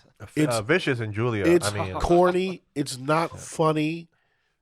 It's not humorous. It's nothing but lame. These are the type of things you say if you want to get bullied and picked on in school. I think the thing that saved him with Jet and Spike is that there was original content. Yeah. Yeah. That relationship was already established, and he had a lot of go-to stuff there. There's a YouTube channel that I watch called Glass Reflection, and the host of that show commented on the fact that Jet's story is very similar to Ant-Man's. And I was like, wow, this guy just doesn't get it. No. Well, he essentially like takes that like aspect and applies it to Jet's character. Yeah, I can see that. And I agree with the guy from Glass Reflection. Yeah. Like, yeah, dude, that is Ant-Man's story. It's an ex-con who takes his daughter a birthday present. You know what? I didn't like that aspect. I didn't like them adding Jet having a daughter. I thought it made it formulaic. Well, and plus they did it to tie in with the theme of the season. Like, this is where the stakes end up. It's so bad. Well, He just didn't need it. No. The Well, my character thing had is- that dad feel already in the original. With the crew. You could tell he missed that camaraderie from when he was a cop. That Yeah. too. So you got that, and he just brought these people in because he wanted to feel that camaraderie again. Because you hear this about athletes and wrestlers and all this. Once they're done with the game, they don't really miss the game. They miss the camaraderie with the people, being in the locker room, talking blah, blah, blah. And you could tell that was Jet. Yeah. He missed that with being a cop. Yeah. But then when you add in this daughter out of nowhere, it just made it very formulaic. That too. Well, Unnecessarily formulaic. I think it detracts from the character of Jet because, and I agree. and it goes to detracted something from him. that I was saying too about the original is that these characters are at rock bottom. Yes. They don't have hope. They kind of don't. Yeah. There's it's kind of like a very cynical interior. yeah, there's entire episodes where they're just sitting around doing nothing because there's literally nothing to do. Yeah. No money. They barely have enough money for gas. Yeah. But there's no place for them to go. Yeah. Besides the Bebop. Yeah, this is home. Yeah. And with giving Jet a daughter, if you think it through, if you think through what you're doing and what you're saying, Jet has hope. And Right. he's the one that There is a home. Yeah. His heart belongs where his daughter is at. And so you change the fundamental nature of the character and the fundamental reason of why he's on the Bebop. And it's like, if I were in that position, I'm not taking these guys on with me Right. because they're going to endanger what it is that I want to do. And what it is that I want to do is set up my new life so that I can be respectable. My ex-wife can think highly of me so that she will let me see my child. Running around with these guys all over the galaxy is not going to do that. Yeah, and in the original series, Jet was the first one. Even though he had backstory and does have a past, he's the first one to actually embrace his present and future, compared to Faye, compared to Spike, and live action juxtaposed. It's just it. Well, this is the first, would essentially be the first half Okay. of yeah, what they're intending to do. Yeah. Oh, there's And- going to be a second season. There's gonna be seven. Yeah. There's going to be a second season. They It's going to introduced- be ridiculous, yeah. though. What motivation do these characters have to come back together? None. And then Radical Ed is a pretty significant character in the show. And we're alluded to Radical Ed in the live action Yeah. because like, oh, Radical Ed sent me this case. But we don't actually see Radical Ed until the very end of the last episode. Literally the final minutes. What was this about? Why was this even happening? Useless. Useless. Yeah. I honestly think it was to set up Julia. And the romance, like you mentioned. I think this whole thing was to set up Julia. This whole show was the whole show, it was a love story. It's a love triangle between Vicious, Julia, and Fearless. and they just set up Julia like she's Queen of the South. This is what this is. Yeah. This is like a bad narco movie. Yeah. So it's like, ooh, Yeah. I was with both of you, but actually, I'm rising to the top now. I'm the queen of the throne. Well, she's gonna Lady, be I could kill you. the thing that I see happening is that, and I hope I'm wrong, is that she becomes such a menace to all of them that they have to come together to take her out. And for future purposes, like if you're forcing me at gunpoint to review the second half of this season, I'll still debate it. I won't force my friends to watch it, I'll watch it. I don't want to watch it. but you're curious. No, I'm not curious. No. I'm not. I'm like, I don't think there's a strong enough warning on this show. It's like, don't let your kids watch this show. Yeah, for sure. And it's like, don't let your friends Yes. watch this show. Because You definitely can't let kids watch this show. and my thing is, the thing that upsets me even more, I think one of the points of our podcast is to show how anime can be as cinematic as any movie, as well written as any movie, Infused with pop culture. and infused with pop culture and an art form. And I think what this A live, legitimate art form. Oh, Yeah. it's that there. should be respected. And not Absolutely. just in its own pocket. You could put this up with any other thing that you see on TV or in Correct. movies. Yeah. well, even Yeah. even like music, Yeah. or like film, or like paintings. There's people who are super talented, and there's people who dabble, but it is an art form. Yeah, I don't. You It's know. not niche anymore. It's an established genre. Well, yeah, but that it can go from that level, from Right. like, the high highs to the low lows, and everywhere in between. But it's comparable to an art form. Yeah. And I think what this show does is it spits in the face of that. It Yes. says, the live action Cowboy Bebop says to you, we're going to stand here. Not only are we going to be mediocre or bad, we're going to be actually harmful, Yep. because people are going to come to this, and the only thing that I can hope for is they come to this, they watch it. Anybody who hasn't seen the original, they come to this, they watch it. They're like, oh, that was okay. I kind of want to watch the original. And they watch the original, and they're like, oh my God, this is so much better. Or the other way around. The cynical part of me is like, okay, they don't even bother. There's a lot of people that's going to be turned away from the original because of this live Yeah. action. And see that, Because it is so poorly done. As you mentioned before, too. Like, and we talked about that. There's in no our redeeming first- quality about this show. Yeah, the live we action talked about does. that on our last After Hours, Yeah. where we said that, where it's like the worst thing that could happen is that these live action shows set back the progress that anime has made. And I Agreed. think this one definitely does that. Yeah. Absolutely. This one definitely does that. It sets it back a long way. Because it's so, it takes something, like we said, the original Cowboy Bebop. It's one of those shows that's genre defining. Right. Agreed. Its own influence. Like it's you all- can't, it's- if you watch anime, if you're new to it, Cowboy Bebop is one of those shows that people are going to say you got to watch this. the pillar. Yep. Yeah, for It's sure. it's definitely a pillar. I recommend it before watching Neon Genesis and Trigun. Very influential, very cinematic, probably the height of like where you can go with anime, Bar none. firing on all cylinders. And you take that and you turn it back into a cartoon. You take everything that they've achieved and you turn it back into a cartoon.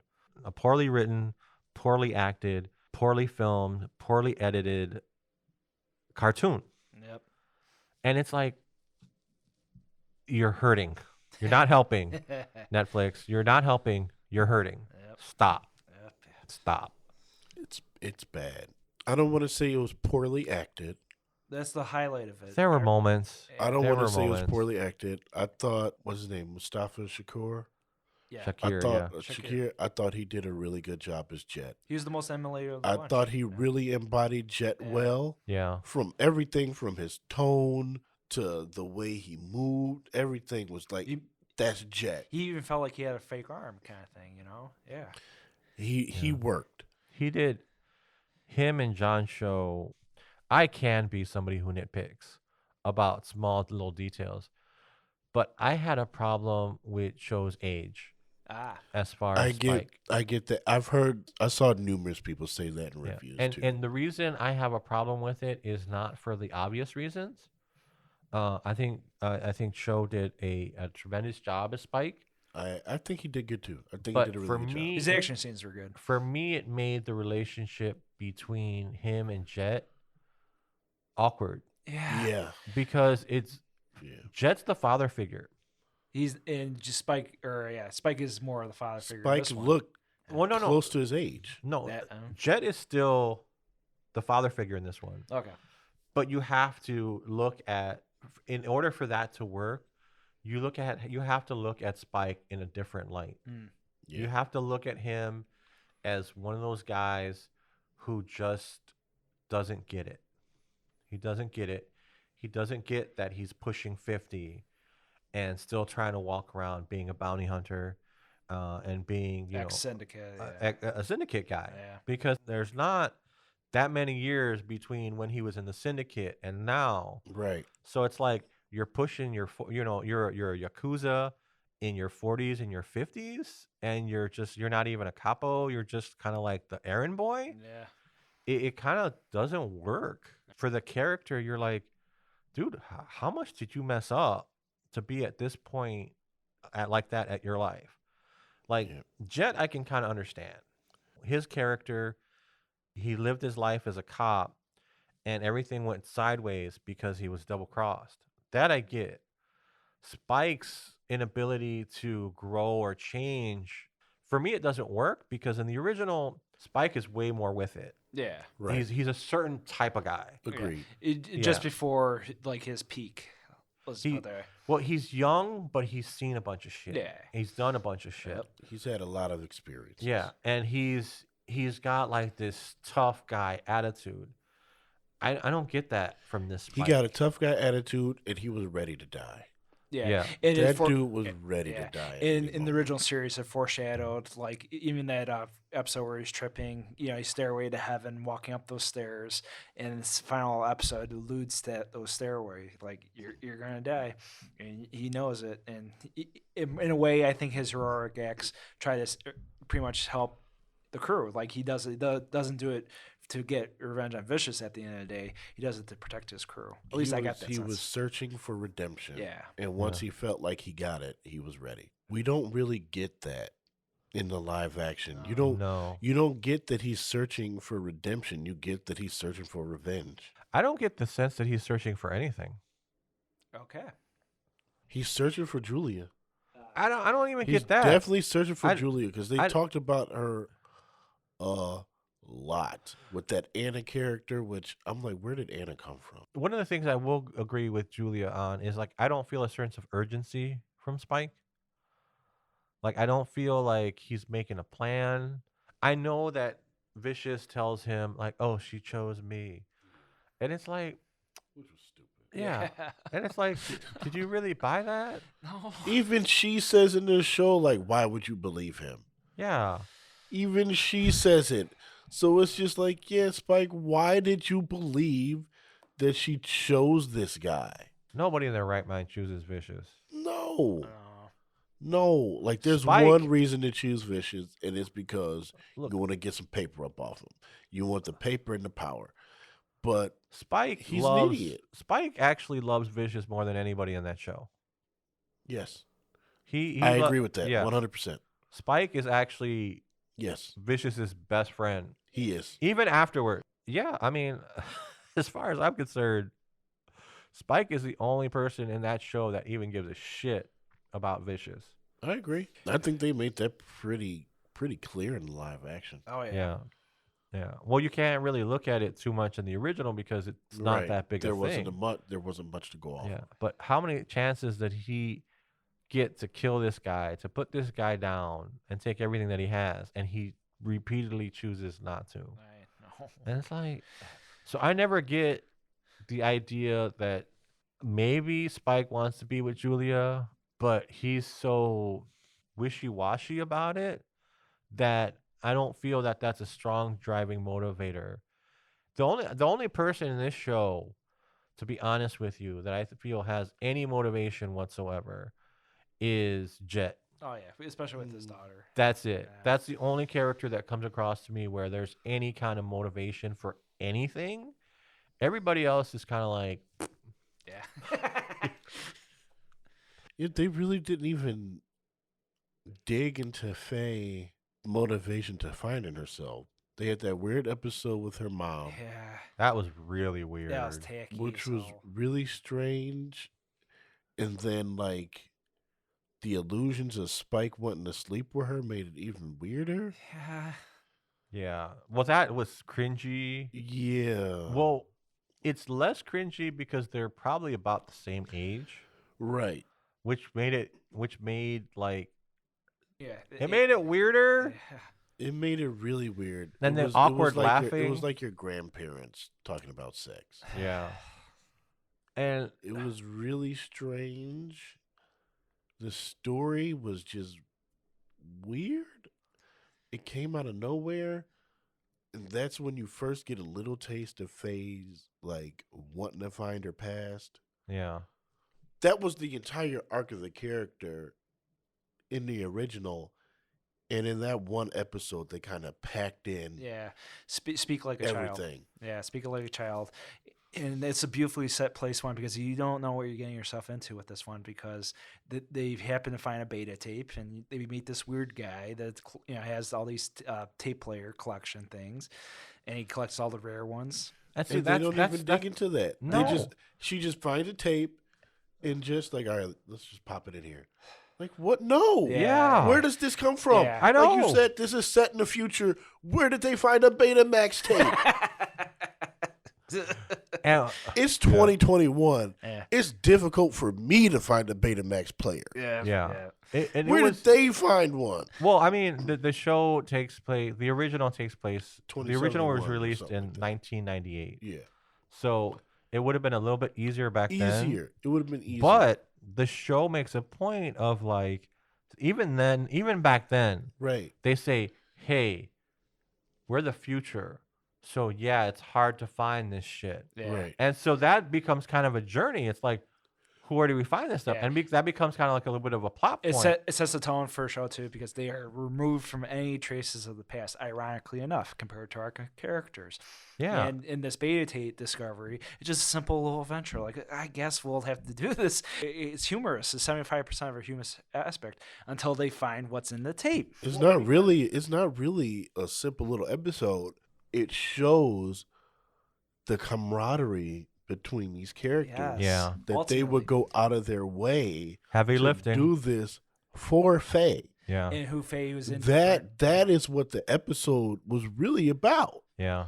It's like, yeah, she comes and goes, and she can be an irritant, but she's our irritant. And if she has this thing that she needs to find, we'll help her. They did not show I that in the know. live Well, because action at in the all. live action transposed They- that episode. They know Yeah. Spike and Jet know where they come from. Right. They know who they are, and they know where they come from, and they get why that's important to Faye. They understand that, and having her find this video cassette and not being able to play it right away is delayed gratification. Yeah. Right. It's like, no, And you it- thought you were gonna find out something about Faye. Yep. This is And just another obstacle and the part on of her this- journey. Part of the long setup, like you mentioned, Edwin. Yeah. And And this is like, oh, there's a video tape, and it's cool because video tapes are retro. Yeah. So let's throw that in there. remember the 90s, guys? I'm trying to think. Ugh. Like in the original, It was a video cassette. it was a video cassette, but she knew what it was, right? I think so. I Yeah, she I recognized think in the Yeah. original she knew what it was, but they didn't. Yeah. No. And in this one, she gets a videotape. She's like, "What is this?" It's like, lady, you're the one that was frozen in the past. If anybody should know what this is, you should know what this is. You should know. They shouldn't know. I thought it was like her reaction was like, "This is it? What is this? Ah, that too. Like, why is gotta- it just a video cassette and not like more information?" It could have been. That's the way it could've came been. across to me. Yeah. To me, it came across like, what is this? Like, Yeah. I don't know Being- what this physically is. Oh, The okay. writers. But it could have been like you, Well, where it's it's like, probably still the writing too, yeah, where the it's writing. like The writing. the it writing's doesn't offer bad. the because clarity. it's like, even if you're like, what is this? It's like, it's a videotape. It's a home video. You know what it is. So it's like, even if you say, what is this? It's like, it's something. Like, so when she's like, what is this? To me, it was like, I don't know what this is. And after that, they immediately cut to her to popping it Jet in. popping it in. Yeah. So it's like, I took it as she didn't know what the tape was. Oh, okay. And Jet just happened to know and just happened to have a beta player sitting around. It was like, here, pop it in. Which made no sense to me whatsoever. None whatsoever. None. None Zero. whatsoever. But it's like you said, in the original, all that stuff mattered. Yeah. And in this, they were just like, oh, that's not a big deal. Well, like I said, Well, it's like you said, oh, the instant video cassettes are satisfaction retro where and people cool. they don't want the story. They just want, all right, the payoff. the payoff. We went straight from this discovery to the payoff like that because we got to hurry up and get back to Vicious and Julia. Yep. That's all it was. Yep. Because that's the whole point of the show, making Julia the head of the syndicate. Vicious and Julia coming next season. Not Cowboy Bebop. Vicious and Julia, or Julia and Vicious, or Julia and Julia. They all have syndicate names. So we have Vicious, we have Fearless, and Julius can be useless. Useless. Like, I don't know if anybody really cares about Julia. The only people that'll care about Julia are people that are completely unaware of Cowboy Bebop and just kind of want to watch this for itself. And it's like, ooh, strong woman. I guess. Kinda. Well, it's really hard to. It's hard to identify who would really care about this lady. Because, like, if you're this strong lady, why are you in this abusive relationship with this dude to begin with? And it's like in the original, like you said, we don't know her backstory, but we kind of get that she's part of the syndicate. Yeah. In this, she's not part of it at all. She's No. just a singer. So it's like, well, why are you in this lifestyle to begin with? You know who they are. His name is Vicious. Yeah. Why are you with him? Yeah. It makes no sense. It makes no sense. So I don't. Well, I think that they play her as like this innocent at the beginning. She's just this Wide-eyed, innocent girl. Yeah, like she's almost like a country bumpkin, I think is what the idea. Out of her element. Yeah, can see like that. she's fresh faced in the city. Well, to me, it just translates. It's like the girl. You have no sense. Yeah. You have no sense. Stay away from the syndicate guys. The syndicate guys are bad news. It's like you don't want to end up being a syndicate guy's girlfriend. Yep. And I think that anybody could have told her that. Don't mess around with those guys. Anna could have said, hey, don't mess around with those guys. Even Spike could have been like at that point too. I think so. Spike has his loyalty. Yeah. And like I told you, I think he cares more about Vicious than anybody else on this show. He absolutely In does. a live Yeah. action. Yep, He yep. absolutely does. There's no debate about that. The There's true no debate about the that. at true all. romance in that story is the relationship between Spike and Vicious. It's That's- true. Spike Yeah. and Vicious season 2. It's Yeah. true. Because I mean, at some point, I could actually see Spike forgiving, or let me use his real name, because this was stupid too. Fearless. Fearless. Let me use his real name. I could see Fearless forgiving Vicious and teaming up with him in order to take down Julia. I can see that happening. You think I'm You're joking? laughing. my You're head's laughing. I cracking. could absolutely see that. Oh, because I it could be could true. absolutely see that. Yeah. I could absolutely see that. I And think- then after that happens, Jet rises from the ashes. And now he's the new head of the syndicate. Well, They could do that if they really wanted to. well, and you then know, Spike and Faye will have to take Jet down. That's season 3. And Ein would be the head of the syndicate after all that, and that'll be season 4. All right. No. so No, Ein and Radical Ed come in after that. so we have to think about We're going to need 2 seasons to I establish. mean, I don't That's even true. know at this point why we should talk about Ed, but we need to talk about Ed Okay. because what was that? What was that? That Nothing. was like It was non-existent. It was like, oh, okay, this is a popular character, so we're going to hold off on this character no, and no. make people wait. no. I'm talking about, and that's when you think about the logic of that. When you think about, oh god, this thing makes my brain hurt. So in the original, they did that with Julia, Mhm. and they did that with Vicious. The one character you're gonna do that with in the live action is Ed. Why? Why? So your brutal, violent, stupid characters you're gonna put a focus on, but the character that everybody really wants to see, your comic relief. The shapeshifter of the show, the You're- original series. Yeah, The you're one that really took the anime tropes as they were and made it its own layer with this anime. And that's the beauty of Ed. yeah. Yeah. You're gonna wait. That's the one that you're gonna make everybody wait for. That's the one you're gonna build up, and then you're gonna give us this Weird, out of place. Cartoon Network kind of like. Not even Not cartoony. look, man. You know Yeah. what? I won't even say Cartoon Network. That's I- disrespectful to Cartoon Network. The Ed character is almost like out of a kids movie. Yeah. The way it was acted, the way it was like, some things just don't translate, and I think Ed was one of them. Yeah. I don't have any clue as to how they could have done Ed in a live action. Whatever this was, that wasn't it. It was so weird. A part of me felt like this was a Yeah. production. They were more influenced with Sin City, like the extremes of comic books and extremes of anime. I get that, and I think that could be used as a defense in their part. Pretty much what then, Because- especially with the camera framing and like the here and there action. I parts. can see that. I can see that as an excuse for Ed. well, not only for Ed, but the entirety show as it is. Yeah. Because especially with that alley scene, it was very reminiscent. to One of me- many alley scenes. Yes. Yeah. Yes. the many alley scenes. Very You know similar. what? It should have been called Cowboy Alley Yes. instead of Cowboy Bebop. Because they spent more time in that alley than they did on a Bebop. The bar got annoying with me too. I couldn't stand that bar. I didn't understand what they did with the character of Gren. That was really weird. That I was sad. don't know. Like, it did not. That wasn't Gren at all. No. It could have been because we never get that character's backstory. We got a little bit of. Well, Well, he's a saxophone. we player. didn't get his Yeah. backstory in the live action. We got it in the original. Yeah, that's what I'm saying.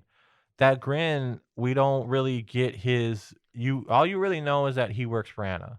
Even the look of Gren, which is off. In the show, in the original, Gren was kind of ambiguous. Yeah, and it's No. Ambiguous. You couldn't really He kind of had the face of a guy, but it was so soft that it could be a girl too.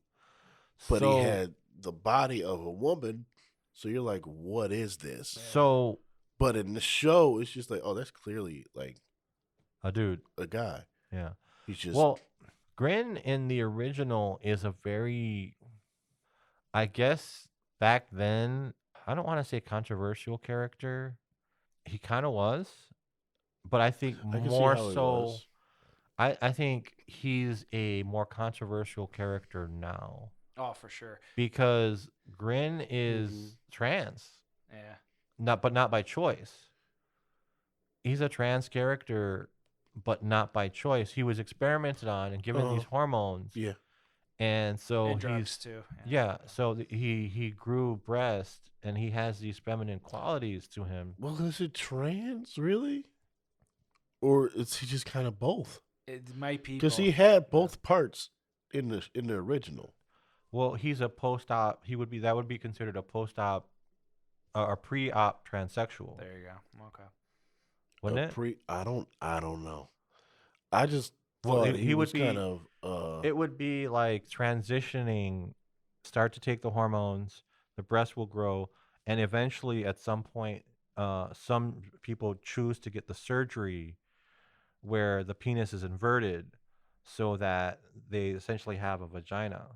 And so I'm not sure that Netflix wanted to touch that. Of course, and of course, See, yeah, Because I don't- that's a lot. that's even more so in the I year with mean, Netflix if you're gonna too. turn, if Netflix found a way to turn Cowboy Bebop into a cartoon, that's really heady stuff Yeah. for this show. Even though this show talks about bukkake and fetishism and BDS. even testicle dialogue too. Yeah, I mean, well, it angers me that it takes it wants to change Faye's outfit because somehow in the original Faye that's objectifying women, but then you have this Other nudity stuff and fetishism and misusing the character. all these raunchy elements. yeah, Yeah. and so it's like what? Yep. But Gren, yeah, I'm assuming Gren is just a cross dresser. Just something. I think in the show he He's just a seems gay like a cross-dresser? cross-dresser. I don't know what he is in the show. Like in the original, you got what he was. Yeah, straight Yeah. away. It was It was- clear what he was. It was raw. It was honest. Yeah. Yeah. And when Faye sees him coming out the shower, it's like, oh, okay, and he exposed it, and you get his story. In this show, you don't know what he is. Or what they were trying to do. Aside with it. from Yeah. this dude is kind of Anna's second right hand. Like I don't know what to make of this character, but you continually feature him in these scenes at this club. Yeah. So it's like, what is he here for? And what's the purpose? And What's the Let's purpose? talk about the purpose of that club entirely. yeah. Yeah, let's Because go the there. club is not a club. The club is Right. not a It's club. pretty much like a syndicate hangout. No. The club is so Anna isn't a club owner. She's not running a club. Let's get that straight. Anna is an information broker. She's an information broker. She spies on all of her guests and clients because they're powerful people, and she collects that information. What she does with information, I'm not exactly sure, because for the most part, she uses it to help Fearless, Yeah. as far as I know. Yes. Fearless and Julia. She kind of like uses that to give them a heads up about stuff. Well, you could tell she did that for the syndicate too. Yeah. Well, At one point. I'm not sure who she's doing it for. It's not really clear. I think, like you said, she's just an information broker to whoever has the money Yeah. to pay for it. But But then you could Gran, tell she had ties with the syndicate before, yeah. because she said, like, I don't deal with syndicate business anymore. So it's like, okay, she dealt with them before, Yeah. and like this is her way of going straight, but it's also kind of her way of having one foot in the game and one foot out. Out, yeah. But we also have Gren who's doing the same thing. Yes. And so it's like, all right, are him and Anna on the same side? Or are they both running their own angles in this bar? And then are they defending each other? And we're making this sound way more interesting than it actually is. Yeah. We really are, but it's such a big part of the show because they go there so often. That's They true. do. Yeah. So we're trying to make sense of it because it's not something that was in the original. Well, he does go see an Anna who used to know all of them. Right. But she like runs a convenience store? Yeah. Yeah, she ran like a convenience store, and I think she drank alcohol with him a lot. Yeah. Okay, Yeah. yeah. In the back. She ran some sort of store. Yeah. And she drank with him in the back. So, like, the character I get, but they change, like they did numerous times in this show, they changed the venue of the show. Yeah. Yeah. So, like, the first episode is from the movie. And Yeah, in that's the what- movie. That's what somebody commented on, yeah. Yeah, like, I watched the movie, like, before I watched the live action. So, I watched the original, I watched the movie, then I watched the live action. Yeah. So, in the movie, that convenience store scene is the first casino scene is pretty much what was in the movie, except it happened in a convenience store. Yeah. Yeah. So it's like, well, why did you move it to a casino? Yep. What good does this do? You took the exact same story Which was weird because that's and then you where pasted it into a casino. Yeah, because that was weird too because that's where the casinos where they introduce Faye, Exactly. Yeah. but they don't introduce Faye in this casino. Right. No. Yeah. The Faye introduced in this live action is weird because it's in the first episode. She's also on a bounty, and that's the only the first episode of the live action is the only bounty episode. Ironically enough, Like you said, we met Faye in the casino, so you think that's the direction they're going in, and they don't. And it's just like, well, why did you have this casino scene to begin with? a part of Yeah. me didn't even want the church to be involved. Spike's backstory is involved with the church, and it's an excellent ending. It shows foreshadows and shows Spike's past, beautifully placed. But they had to do it to have an epic feel. Well, I think it's like what Jamaal said about the video cassette. Yeah. It's like, oh, hey, we have something from the show, but it doesn't have the same kind of gravitas that it did in the original. And it's Yeah. like, this is gonna be a cool set piece. Exactly. It's like Batman when he faces off the Joker in that cathedral. Yeah. It's kind of like it's a callback to that, Yeah. but it's like it doesn't feel that way at all. Nah. It doesn't.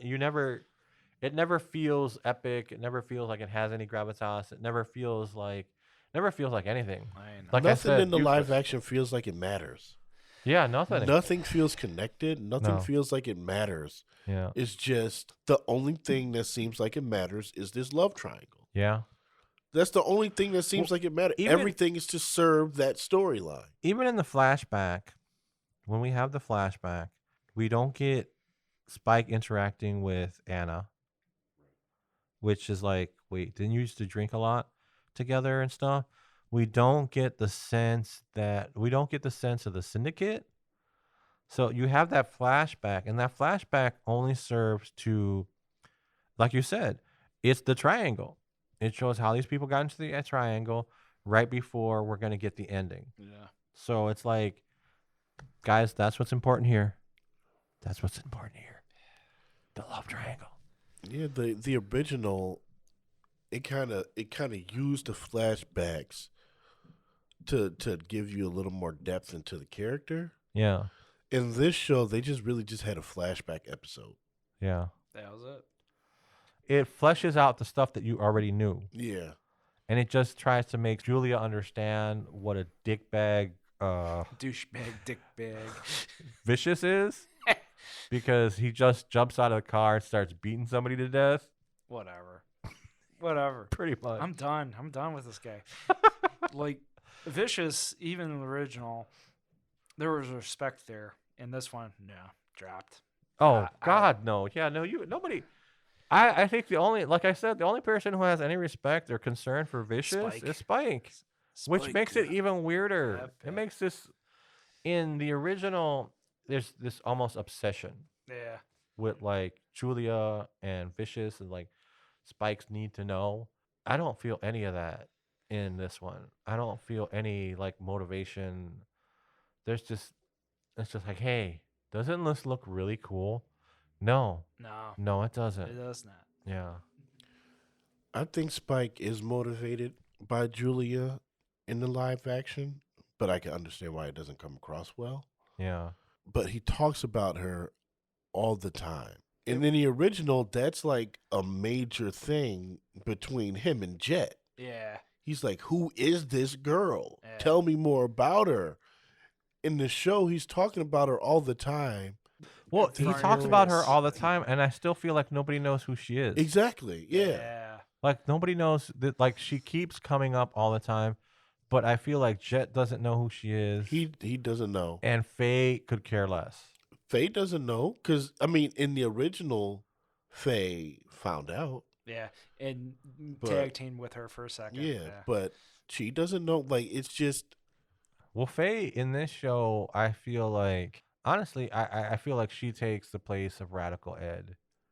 To a certain, Ooh, Yes. preppy. I can see that. yeah, she's kind of the comic relief. yeah, she's Ed before Ed even shows up, because I could see her totally painting Julia's nails. Yeah. Yeah. Like, hey, we're having a girls' night out. I could totally see them doing that in the second season. Yeah.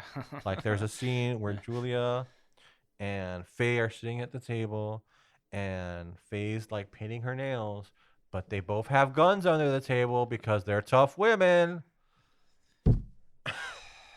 It's like, yeah.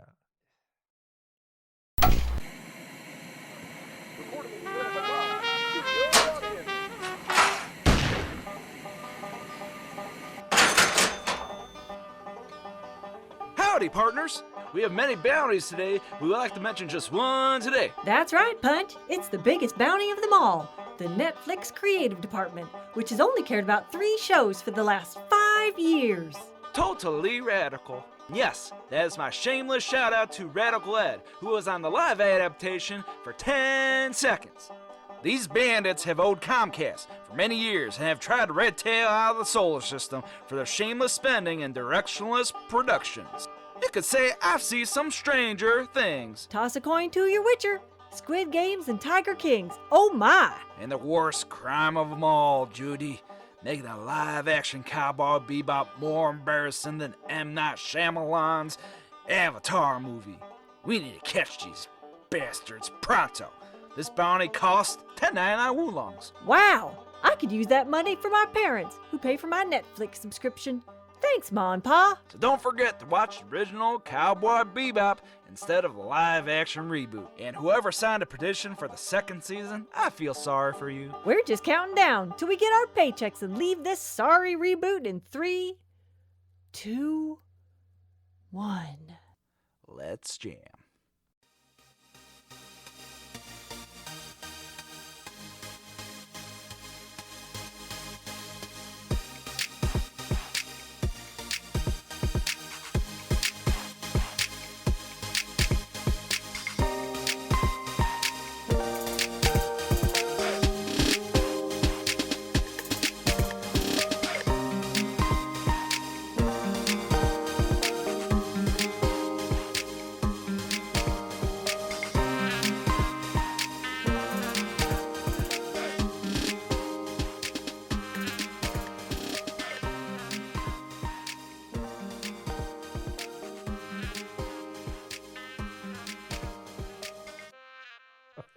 I'm not defeated because I knew this was going to happen. Yeah, Yeah. and Jamaal So was the one I steady had- hand here. Yep. I had no emotional investment into this.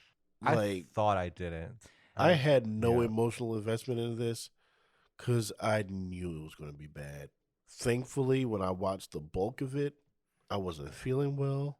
I'm sitting there, laying there watching this, and Christina, hi, Christina. Christina's there, and she's like, "What is this? Why are you watching this?" And I was so embarrassed to be watching this show. I was legitimately embarrassed, but I was sick and I wasn't saying much anyway, so I just didn't say anything. And I just kept watching this show with this defeated look on my face. So for people checking the show out, don't even bother. Well- Just watch the original. No, Well, watch it. See, that's why this show, I think, angers me so much. It's Because an embarrassment. because I think that was the way people made people feel Yeah. back in the day about anime. And Yes. that's what I said Yeah. back in the after hours. This is all circling back. Yeah. Because it's like back in the day, that's the way people made you feel if you watched anime. Yeah. They made you feel like an They outcast. made you feel like an or- outcast. You were embarrassing. It was a thing. And now it's like it's come so far that it's pop culture and people are watching it. And then when you put out this filth and people watch it, they're like, "Oh, you're watching it? I knew that's exactly the kind of stuff that you guys were watching." Yeah. Even worse like than you said, it sets you back. exploitation. Yeah. Well, I mean, It's awful. It's Yeah. awful. I mean, It's Last Airbender bad. well, no, I think that this is worse than Last Airbender because, Wow. well, I think this show is actively harmful. Yes.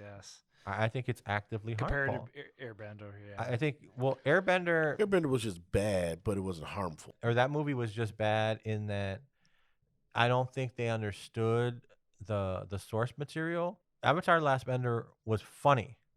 It was a funny show. Yeah. It balanced those aspects. You know, you had your serious moments, but but you had your funny moments too. And the funny goofiness didn't detract from the serious moments. It just gave you those moments of like, okay, this show isn't going to be serious all the time. Yeah. You know, it managed to balance that. The movie is like, we're going to be serious. We're going to tell a serious story because that show is for kids and this is going to be a serious movie for adults. And it just took all the joy out of it.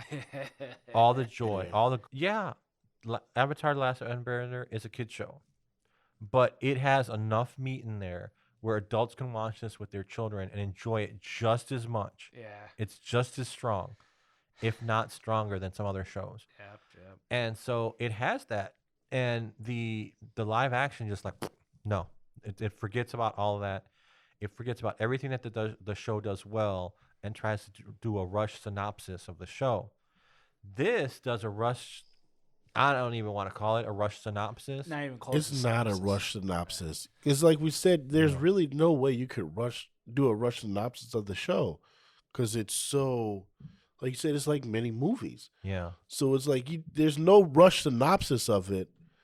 It's just they did not understand the show. Not at all. Not even They close. did not understand the show, what made it tick, why people bonded to it. They didn't get it. They threw the music in there. And, you know, as good as the music is, it might have just been me. I don't know if it's because it was animated or what. Like, the music just didn't fit No, a lot of times. It felt out of sync. They just threw it in. It didn't fit the tone or vibe of the show or what was going on. It was just there to say, hey, we're paying homage to the old show. Yeah.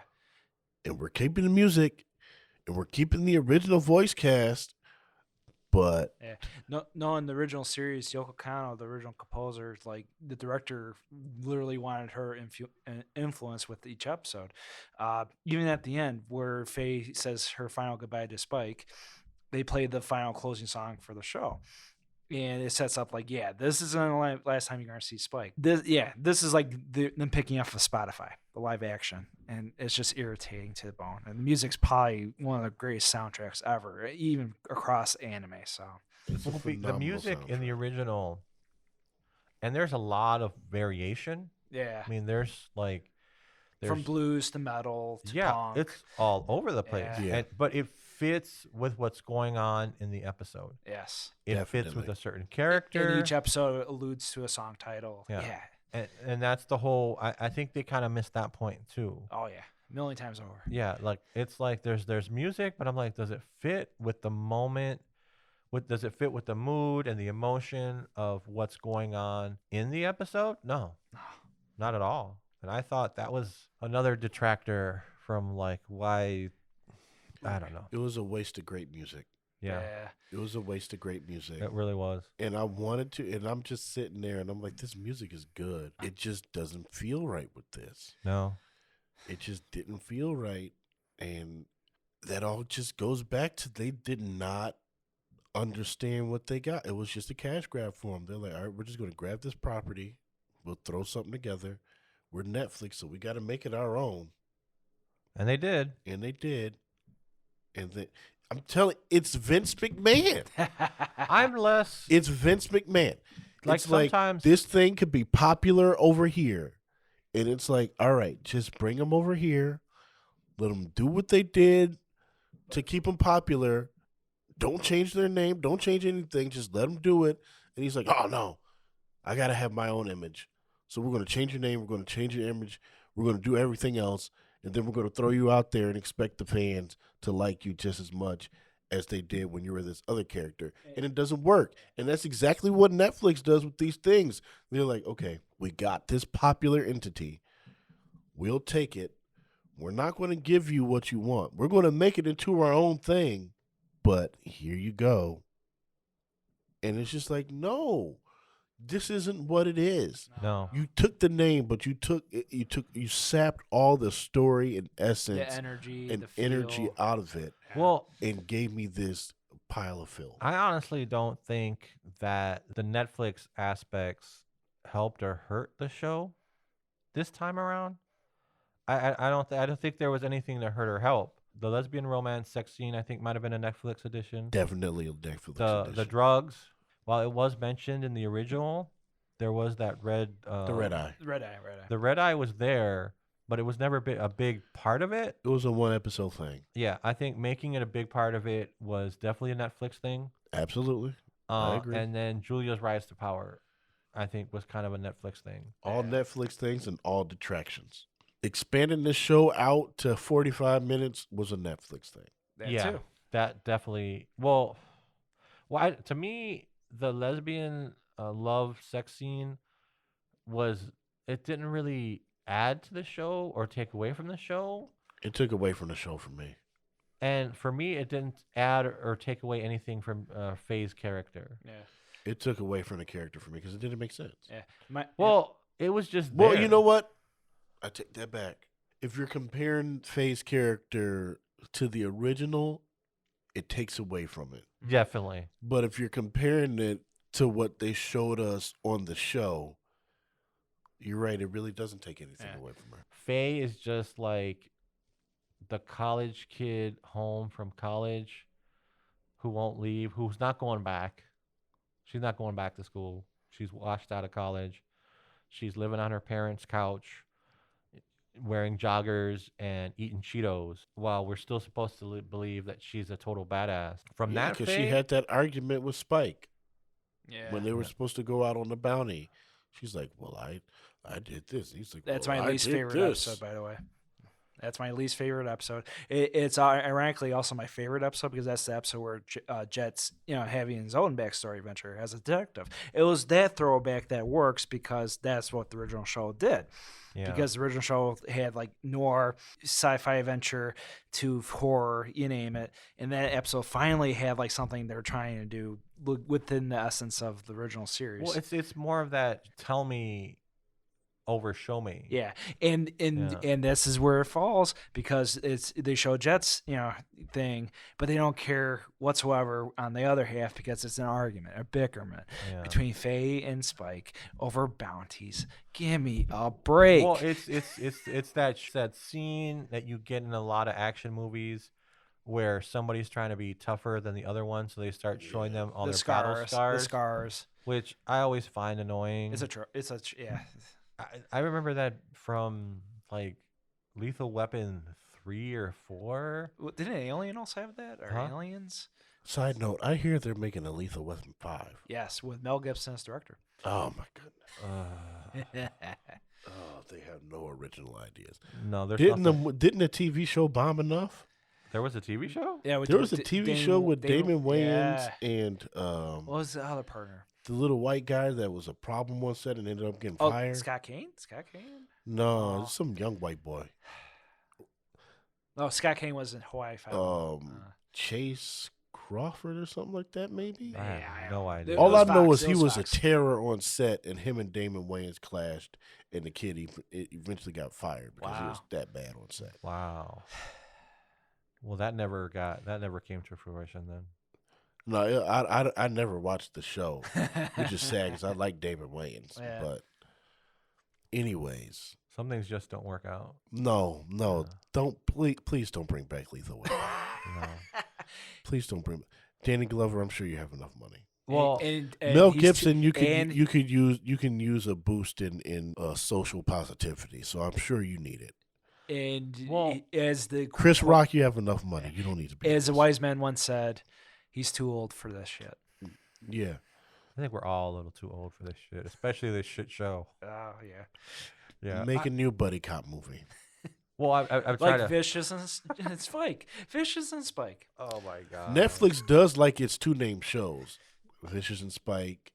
Stranger Things.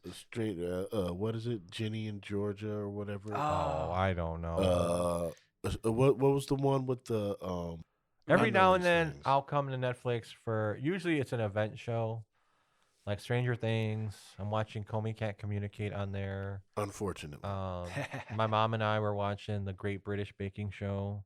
The Queen's good. That's my favorite. Yeah. So they have things that are enjoyable and that you can watch and that aren't as bad as this is.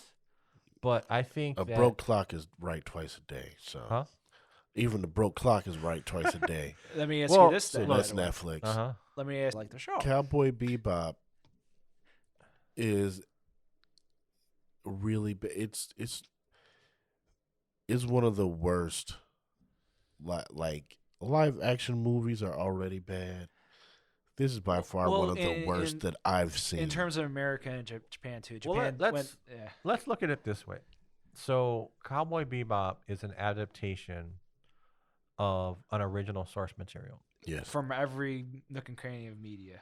And I think that what we have to do is separate the fact that you can do an adaptation of an original source material and have it be good. Yeah. Like we're watching Muchiko Tensei this season. Yeah. That's an adaptation of a manga, and it is phenomenal because they respect the source material. Frame by frame. It is good. I've been watching that too. They respect the source material, and they're doing everything they can to take that source material and translate it into something amazing. Whether it be the music, whether it be the settings, whether it be the characters and the acting and the writing. Cowboy Bebop doesn't respect shit. This show doesn't respect anything. Doesn't respect its audience. It doesn't respect the source material. It doesn't respect its actors.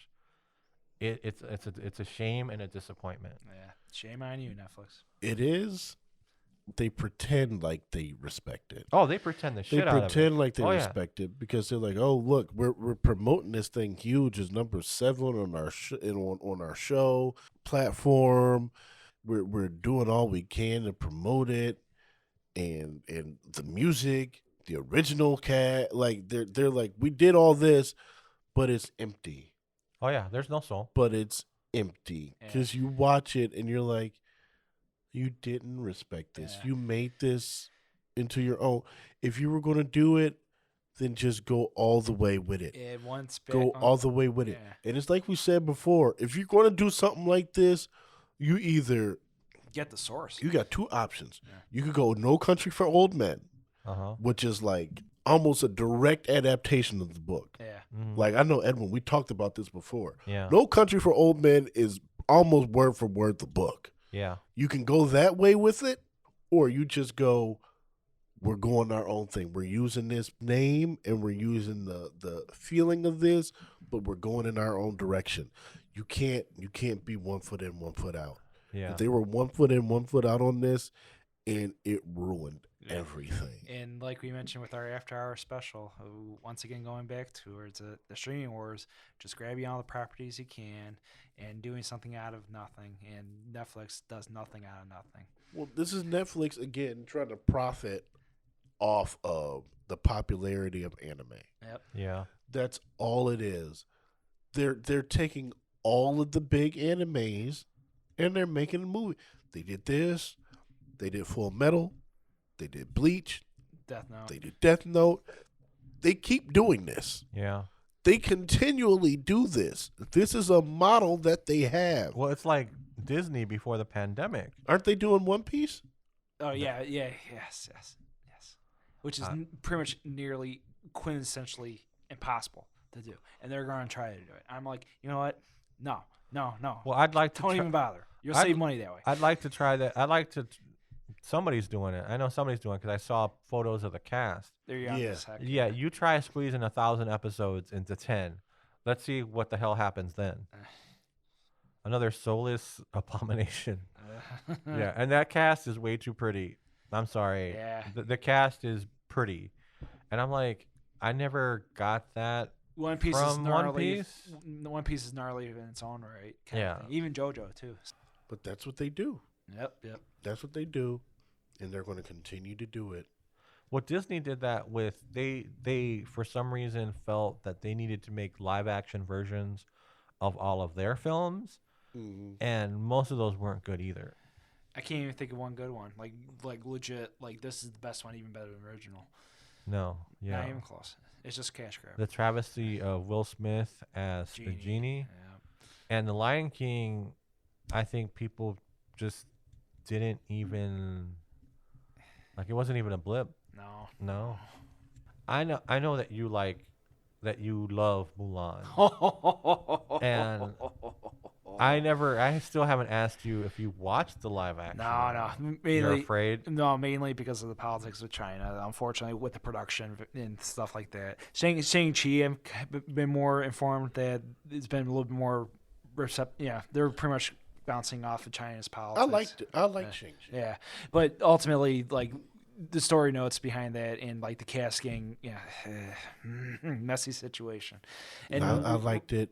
Awkafina's trash. Yep. I'm gonna put that out there. Yes. Whoever is writing these reviews saying that she did a great job in that movie, stop lying.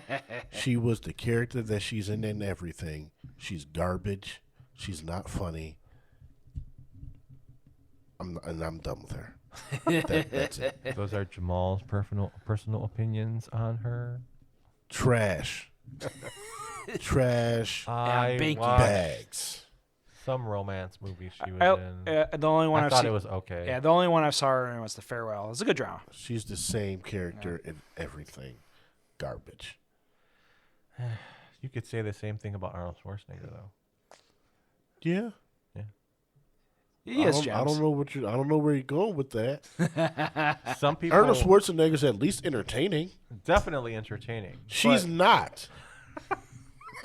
What I'm saying is that for some people, they go to a movie to watch the person. Nobody goes Nah. to watch Awkafina. This is true. I'm gonna stop. I can't defend. I can't. I'm trying to defend somebody that I don't even care about defending. All right, I give it up. She's going to be in a Netflix adaptation of an anime soon. Oh, I guarantee. I don't doubt it. I Yeah, guarantee I don't doubt it. I guarantee it. maybe Banana Fish, but Banana Fish is owned by Hulu or Amazon. Maybe Talentless. What? That's her. That's gonna be her syndicate name. Talentless. Yeah, Full circle. Talentless. is We gonna got to be give her everybody syndicate syndicate names now. Oh my God! Useless, talentless, Netflix tasteless. tasteless. I'll There you call it. go. Tasteless. name. So, what was your favorite episode from the live action? Not well, the Jet, because that half with Jet is great. That's the only one where they actually had the essence of the original. Yeah. And this one, or in the other half, the pointless bickerment and Well, that one if I felt. could punch an episode in the face, it'd be that one too. No joke. One it's punch your- style. It's your favorite and your least favorite. It's the perfect combination. I could get that. So whenever I watch streaming, people will always invariably ask me this question: "What's your favorite episode?" And I'm like, "Episodes? What?" Because for me, whenever I stream anything, the episodes just start to blur together. Yeah, Right. yeah. So This it's one like for sure. When you binge, it's yeah, it's they like blend together. and for Netflix, sometimes they will try to make it more like just one big long movie Yes. instead of like focusing on the episodes. And for me, that's one of the things that I felt with this show, because for me it was just like you said, the story of Vicious and Julia doesn't really have like episode breaks. Yeah, it's this long narrative that stretches throughout the show more so than anything about the characters. The characters' interactions. It cuts off. It technically cuts off Ed's time. Yeah, it cuts off Ed's time, and it makes kind of like, and Jet, Mustafa Shakir, he's the best part of this show, and I agree. he's given short shrift by the fact that they spend so much time focusing on Julia and Vicious, Yeah. where he gets this underdeveloped, stolen backstory that kind of like goes nowhere except as a device to kidnap his kid later on in the show. I know. Yeah. And it's like, what are you doing? Like, this felt episodic. Like you said about the original, they felt like Mini mini movies. movies, Mm-hmm. and they packed so much in to a small amount of time. This felt episodic, and it felt long. Yeah. Too dragged on. It felt like I was watching a movie with each episode, and I mean that in a bad way, Lengthwise. because I will fall asleep on a movie, and so I'm watching this, and I definitely fell asleep a few times, Well, you mentioned and you were it bedridden. hurt my feelings because I had to go back and finish what I was watching, Oh, God. and I'm like, I'm so "Oh." sorry. No, I'm sorry, gentlemen. It was so bad I stayed awake Because So I didn't have to watch it again. with the basis of Cowboy Bebop with the 950 Club, like I mentioned, it is influential. It is with us through and through, still today.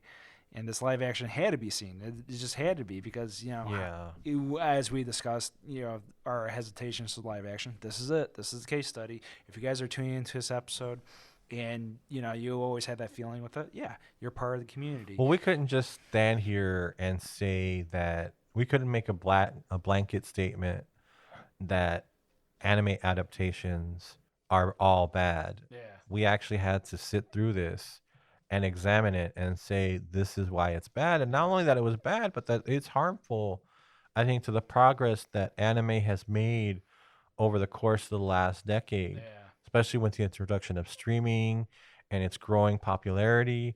As an anime fan, and not only a fan, but as a fan of a certain age, I know there are friends of mine that are parents and they have kids, and I feel that at some point they should share Cowboy Bebop with them, but they should not share the live action with them. They should stay clear of this because it's like, no. Like if your kid is like maybe 13, 14, 15, 16, when they're a little bit older, they can watch the original Cowboy Bebop. Yep. They should never watch this. Yeah. I think they should never watch this. Any closing thoughts? It was a sad case of I don't want to be right, but I was. Like, I think everybody that knows of Cowboy Bebop went into this thinking this is not going to be good. We know it. We know it, but we're still going to try it anyway. And they let us know why our expectations should have been low. And it's disheartening when you already have low expectations. And like Edwin said, you couldn't even meet my low expectations. My expectations are on the ground and you're digging Chapo tunnels under it. It's disappointing because you know it's going to happen again and again and again because people are going to continue to watch. And the only thing we could do to stop this is to stop watching these things, but we also want to support the anime institution and give these things a shot. Yeah. So it's a catch-22. Well, I think that's why we're here. Yeah. We're here to help you. Get through the murky waters of anime sometimes. Well, avoid this kind of cash grab and corporate, like, cashing in on anime and cashing in on nostalgia. And, I mean, just... So I guess what I'm trying to say is that we're here to try to help you avoid this kind of thing in anime where we don't see the respect, we don't see the concern, we don't see the talent, and we want to safeguard what it is that we love while these people try to convince you that this is good in some way, shape, or form when it is not. Yeah, it is just not. It's not a good show, like I said, and I feel that it's harmful and disrespectful.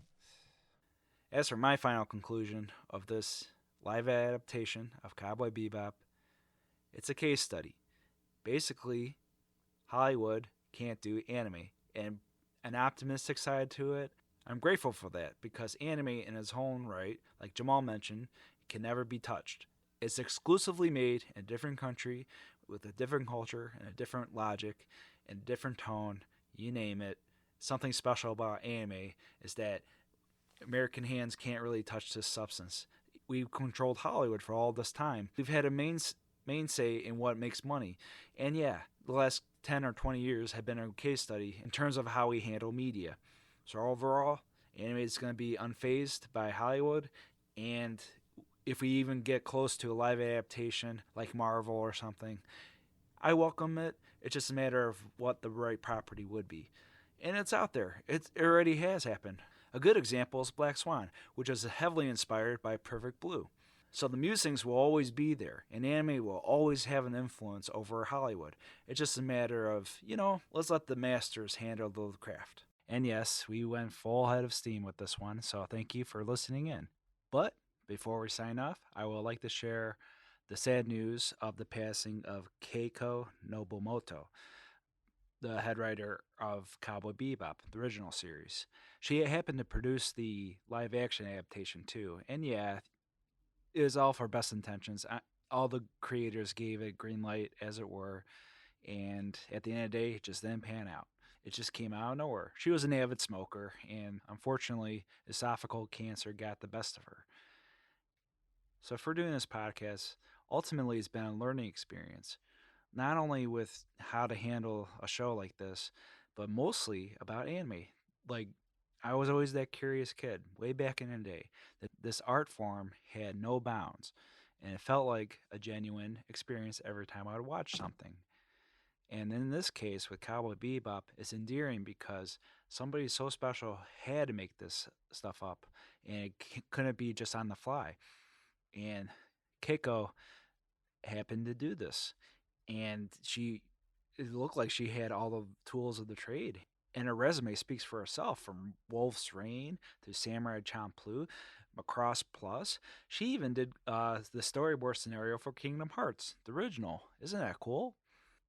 So sadly, we recorded this episode before her untimely passing. So we have to thank her for her contribution to the anime community. And I like to share this quote directly from the show. Jet shares this story. There was once a tiger-striped cat.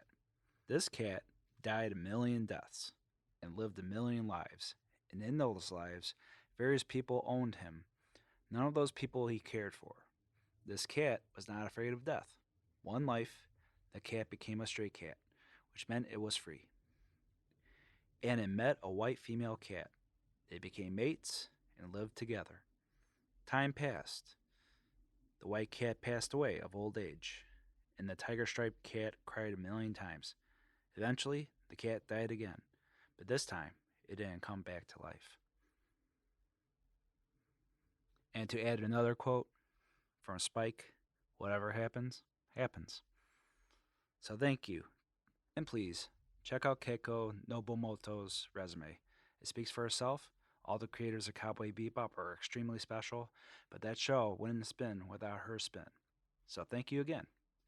Goodbye.